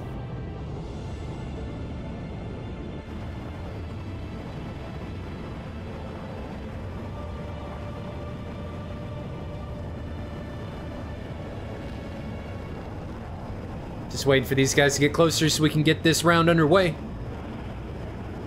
I know for most people viewing, the ingress isn't all that exciting, but it really shows a lot of what the teams are trying to do and if they're changing tactics and what their formations are going to be like for the rest of the round. 36 is still in the 2-ship formations, and inSky is still in the 2-3 ships. Last round, everybody's shape kind of fell apart. So, I know I said this last round, but I really want to see better shape out of both teams. Shape wins the day. And actually, 36 might be in a lead 4 ship and a trail 2 ship. See how this goes and how it plays out.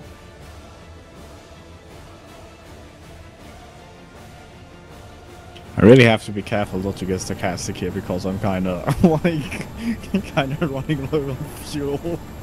You're what? Kind of running low on fuel. Oh, in terms sorry. of... I was about to say that everyone just gonna turn cold anyways. Thing is, it's really understandable in the end because, like, from our position, it's like very easy to spot like what should be gun or what would be a good, like in the cockpit you have like way less SA than we have here looking at stuff. Really down to the GCI at that point. Separation's now 120 clicks. inSky's first 3 ship is now separating.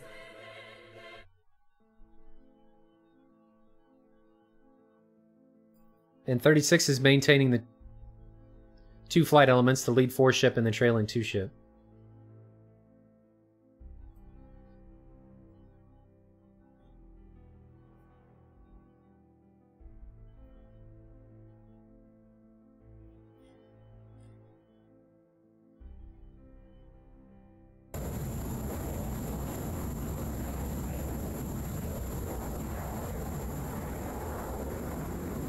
Probably got 8 to 10 kilometers between the elements for the lead of inSky. Like 6. There's 8. And the trail 3 ships now separating. Yeah, inSky again is splitting into their wall formation. What is 36th gonna do? Lead guys for 36 are at Angels 12. inSky's a little bit lower. They're at Angels 10. So there's some altitude separation. And the lead for inSky, 1823, is actually descending. Maybe he's trying to get some speed back in. The thing is, what I would like from this setup is basically 36 starting either on the northern or southern end of the inSky formation and just try to bite a chunk out of it. Because they're like 36 is staying pretty close together. inSky is like full 3 bug. Could be worth it. Separation should be now about 100. Oh no, we're well less than that. 70 clicks.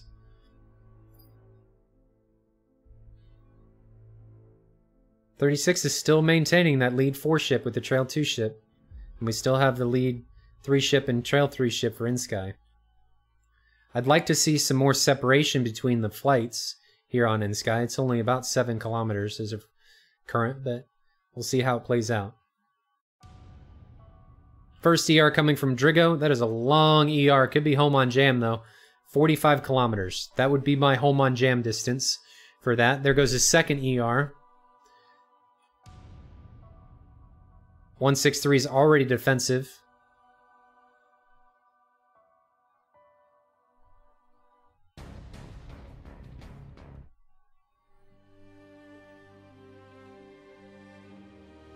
In 1823, Fox is a 120B from 28 kilometers, so that's pretty far for that missile as well. Nobody's going to have Pitbull yet, no lock warnings. Let's see who it's on. It's probably on either Barbarossa or Gnalma.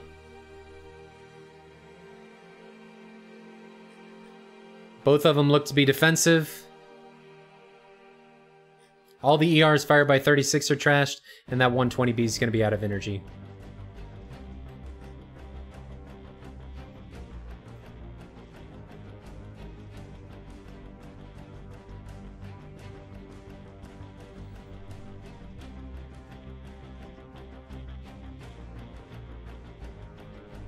So we have everybody with the exception of Viking and Merlin for 36 is now cold. And we have 3 ships for inSky that are now hot, with a separation of 23 kilometers. So this match is already much closer than what we saw in the last round, as far as distance between the opposing teams here. 925 and 552 now look to be taking an offset to the west, while 155 is isolating himself. He's got support from 163 off to the north.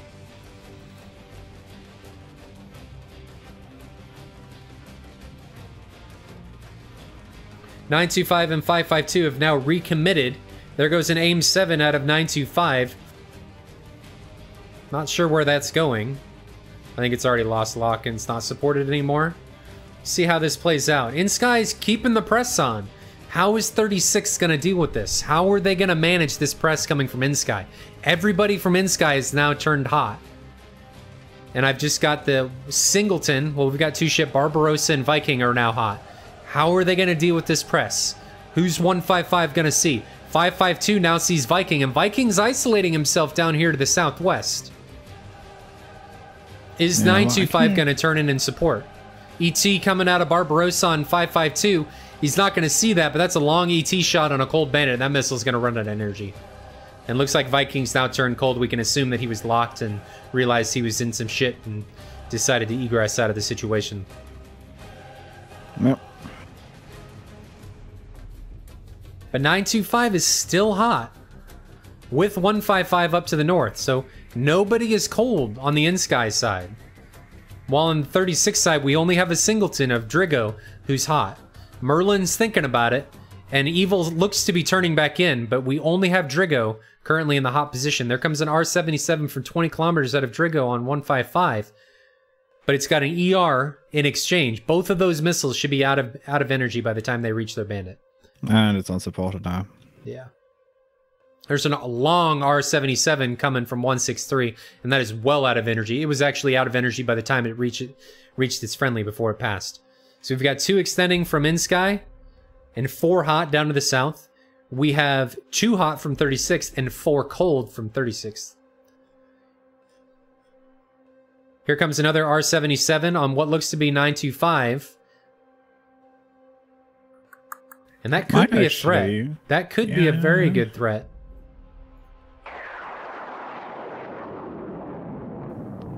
Stomping Chef and fires there. Shouldn't continue to track, and he's defensive. Yeah, that missile's trashed. That 120B still got a lot of energy on Barbarossa. Oh, yep. But there's a lot of chaff. Like, if he's notching it correctly, he might be fine. I think he's fine. I think he's fine. No, it's hovering literally behind him. Holy shit. Oh, yeah. Oh, you can see it. Oh, man. That thing ran out of energy like 10 feet from the back of Barbarossa's plane. It was literally waiting for Good catch. Oh, so we may... So the biggest exchange here, the fight that I'm thinking is going to happen, there's 2 of them. Viking between 115 and Merlin against 925. No, the ER missed. Merlin, and this is what I wanted 36 to do before. I wanted them to isolate people and double and triple team them. And Merlin may be in trouble. Yep, and he does. I saw that, catch that for at the end. Merlin's in trouble here. He's got a missile on his 6. He's being engaged by 3 guys from inSky. You can see that aim 9. It's going to be flared. No, it did hit him, but it didn't do anything. But there comes the second one. There's the second one, so he does get hit there. Both of his vertical stabilizers are gone, so he should be dead. So we should be down to a 5v5. We've got missiles being exchanged between Barbarossa and 1823. Vikings by himself down here to the south, but Barbarossa could be in a lot of trouble. That is a lot of 120s coming at Barbarossa. If he shafts him, he's pretty slow though. If he And I think he's going to line of sight him. Are they going to reacquire him on this? There's one which can still pose a threat. No, it's out of energy. No, I think all of those are out of energy. That was all of... Who was that? 925's AIM 120s on Barbarossa. He just saw that and he saw blood and wanted that kill. So we've got Viking isolated down here to the south and 3 ship from a 36 up here to the north and all 4 inSky pilots isolated in the center. How is 36 going to prosecute this and how is inSky going to defend? Here comes an R-77 out of 163. That could be a threat on Barbarossa if he doesn't do something about that. But at this point, it's probably out of energy with him defending like that. Yeah, that was close though. AIM-120 on Evil now. And that's got a lot of energy. These exchanges are happening at about 11 kilometers. He's defending. Yeah, that thing's going to be out of energy now.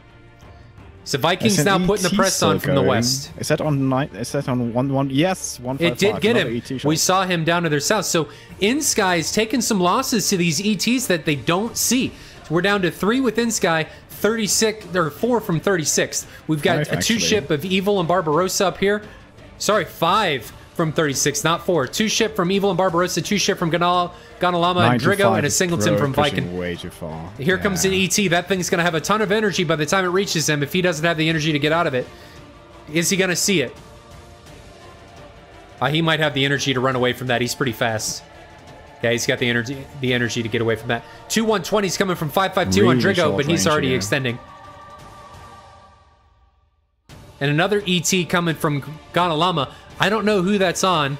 I'm assuming it's on 925, but it's going to be out of energy by the time it reaches him. So Viking, if he's got his radar off, could be in a good flanking position over here to the west.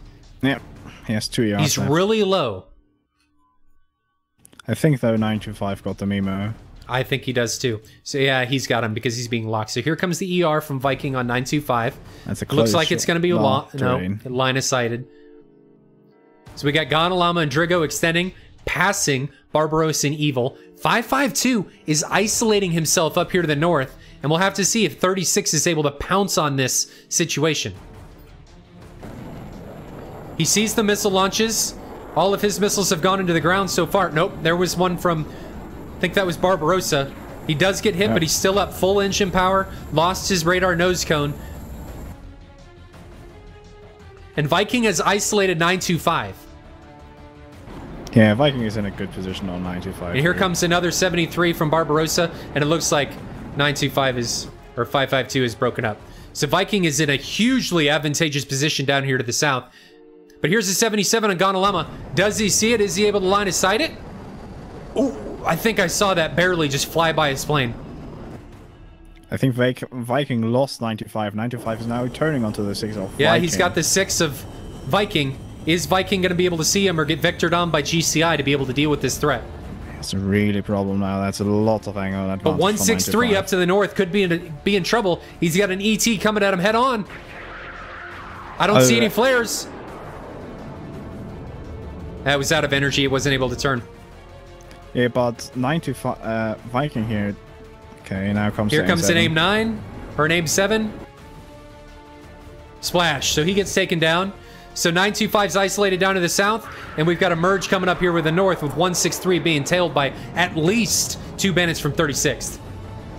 It's actually just close match with 1, and if Ganalama, like 95, is rushing to the rescue of 163 here. It's what? How many stars does 925 have left? Can't tell. I'm in the merge with 163 and what I assume is Barbarossa. But I think Barbarossa, if he's the one trailing 163, is out of guns. Or out of munitions. He's down to Remington with guns only. So we've got Ganalama on 163, and you've got 925 coming into the fight down here from the south. So 163 is trying to drag to 925. And what is 925 going to do with Ganalama? Looks like he's trying to get himself into a flanking position here. 925 is actually turning away from I think Barbarossa sees him, because Barbarossa has broken off the initial engagement of 163 with Ganalama, and is now on 925. Yeah, that's probably what happens, most likely. Their guns missed. Can you keep track of that other fight here, Micro? Barbarossa? With 925 and Barbarossa? Yeah, sure. We've got guns only with Ganalama and 163. No hits yet. That 30 mil from the flanker, if it hits, does a shit ton of damage. So we haven't seen anything hit yet. Barbarossa actually turned away, and that inSky 925 now is turning on the 6. Yeah, and 163 took a missile from Barbarossa. So he's down. And it looks like 36 is regrouping up here to the north for a strike on 925. Yeah, it's a 4v1, and 925 has one aim 9 left. So, yeah, pretty much GG.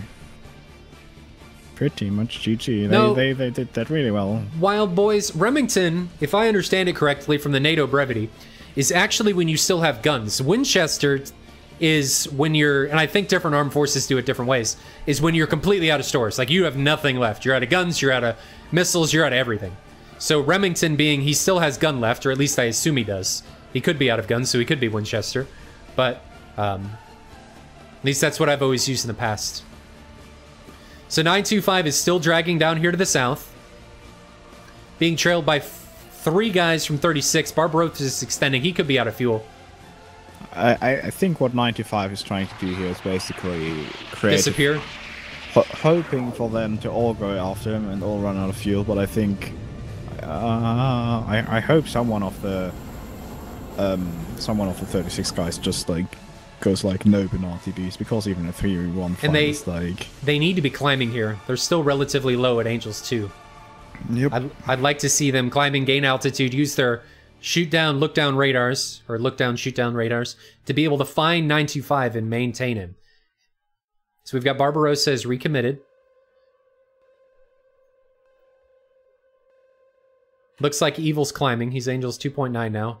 Drigo is climbing. He's passing Angels 5.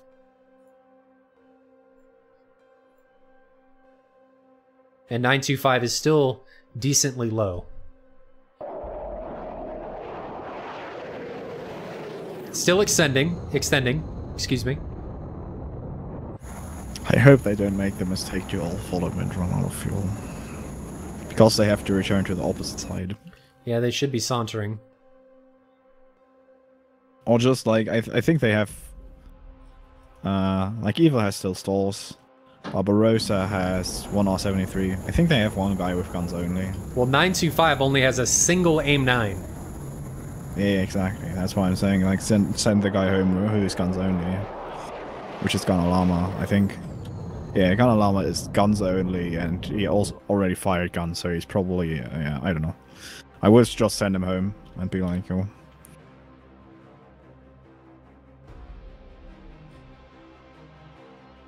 See how this plays out.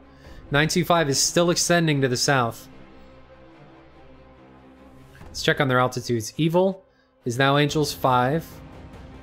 Drigo is still ascending. He's Angels 6.5 now.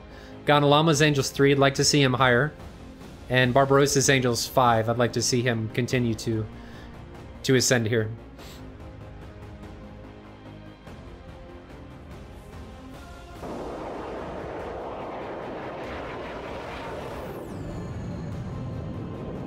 And as soon as 925 comes over this hill, he's going to get seen. If the 36 guys' radars are in the correct position.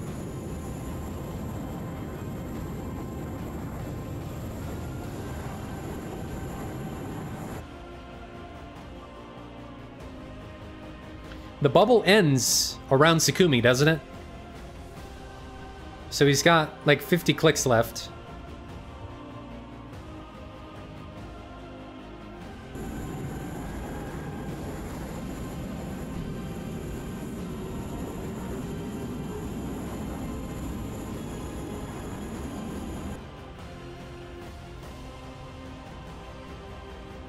And it looks like Evil's been able to close the gap here.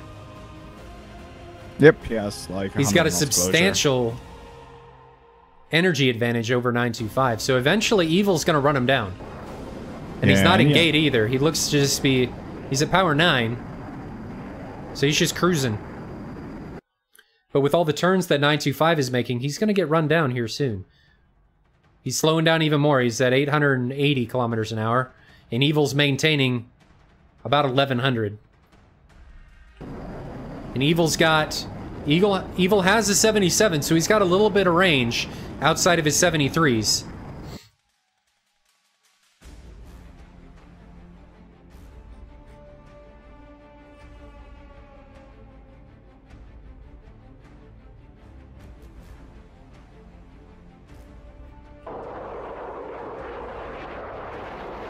I think they got the memo here, and they're sending Gunnar Llama back home.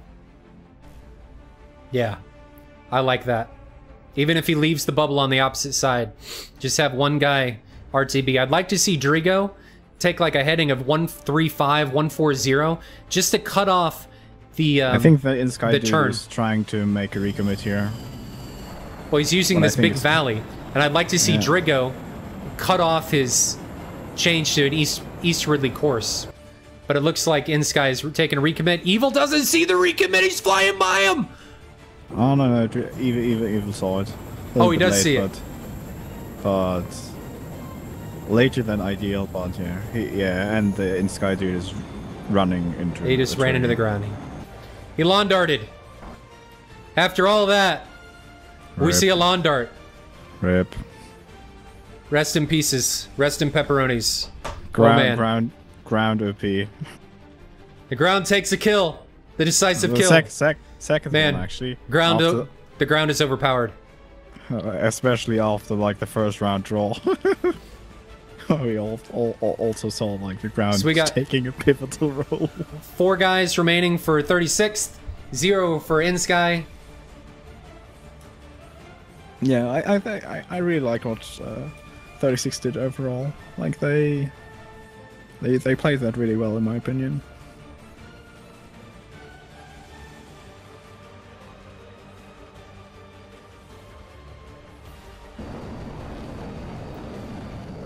Oh, it's been 4 hours, Micro, just of streaming. We've been live, or you and I have been on, for 4.5 hours. Mm-hmm. I'm worn out. My voice hurts. Yeah, it's exhausting. Whew. I'll give Evil the credit there for a maneuver kill, like Mr. said in chat. That was, I'll give him the maneuver kill for that. Yeah, the inSky pilot kind of like on the recommit that his speed dropped too low, and which is actually like not a bad thing. So to get your radius down. Well, yeah, but I would have liked him too much. Instead of him going down, I would have liked to see him go up to use God's G to get the turnaround faster, because he needed to get around to be able to get that aim 9 off to be able to have an advantage, because it was obvious he didn't have the energy advantage, so he had to make the snapshot count and make it work. Okay, so that's it. 36 doesn't need him to land, or inSky doesn't need him to land. Then we'll leave it there. Guys, thanks for sticking around. We had a lot more people join at the end. We had 36 take that, both the last 2 rounds in a pretty decisive victory. The first round was crazy. That was nuts. With what happened there at the end and during the engagement of people turning it around. Hell, the second round was nuts with 36 being able to turn it around. But thanks again. Like to thank again to the sponsors. Splash One for just being an awesome community. Buddy Fox, 51st for putting this on. Lada ATC for everything they've contributed. TacView for everything they've contributed. And of course, Heat Blur for everything they've done. At some point here, guys, in the near future, not sure when it's going to happen, we're going to have Cobra on. With probably Iron Mike, we're going to talk about what Heat Blur's doing, talk about the F-14, talk about the Phoenix, talk about all that good stuff. Next week, we've got... Who do we have next week? We're so well prepared, I have no idea. Let me check. Who do we have next week? I guess I should post you guys the link here for the merge.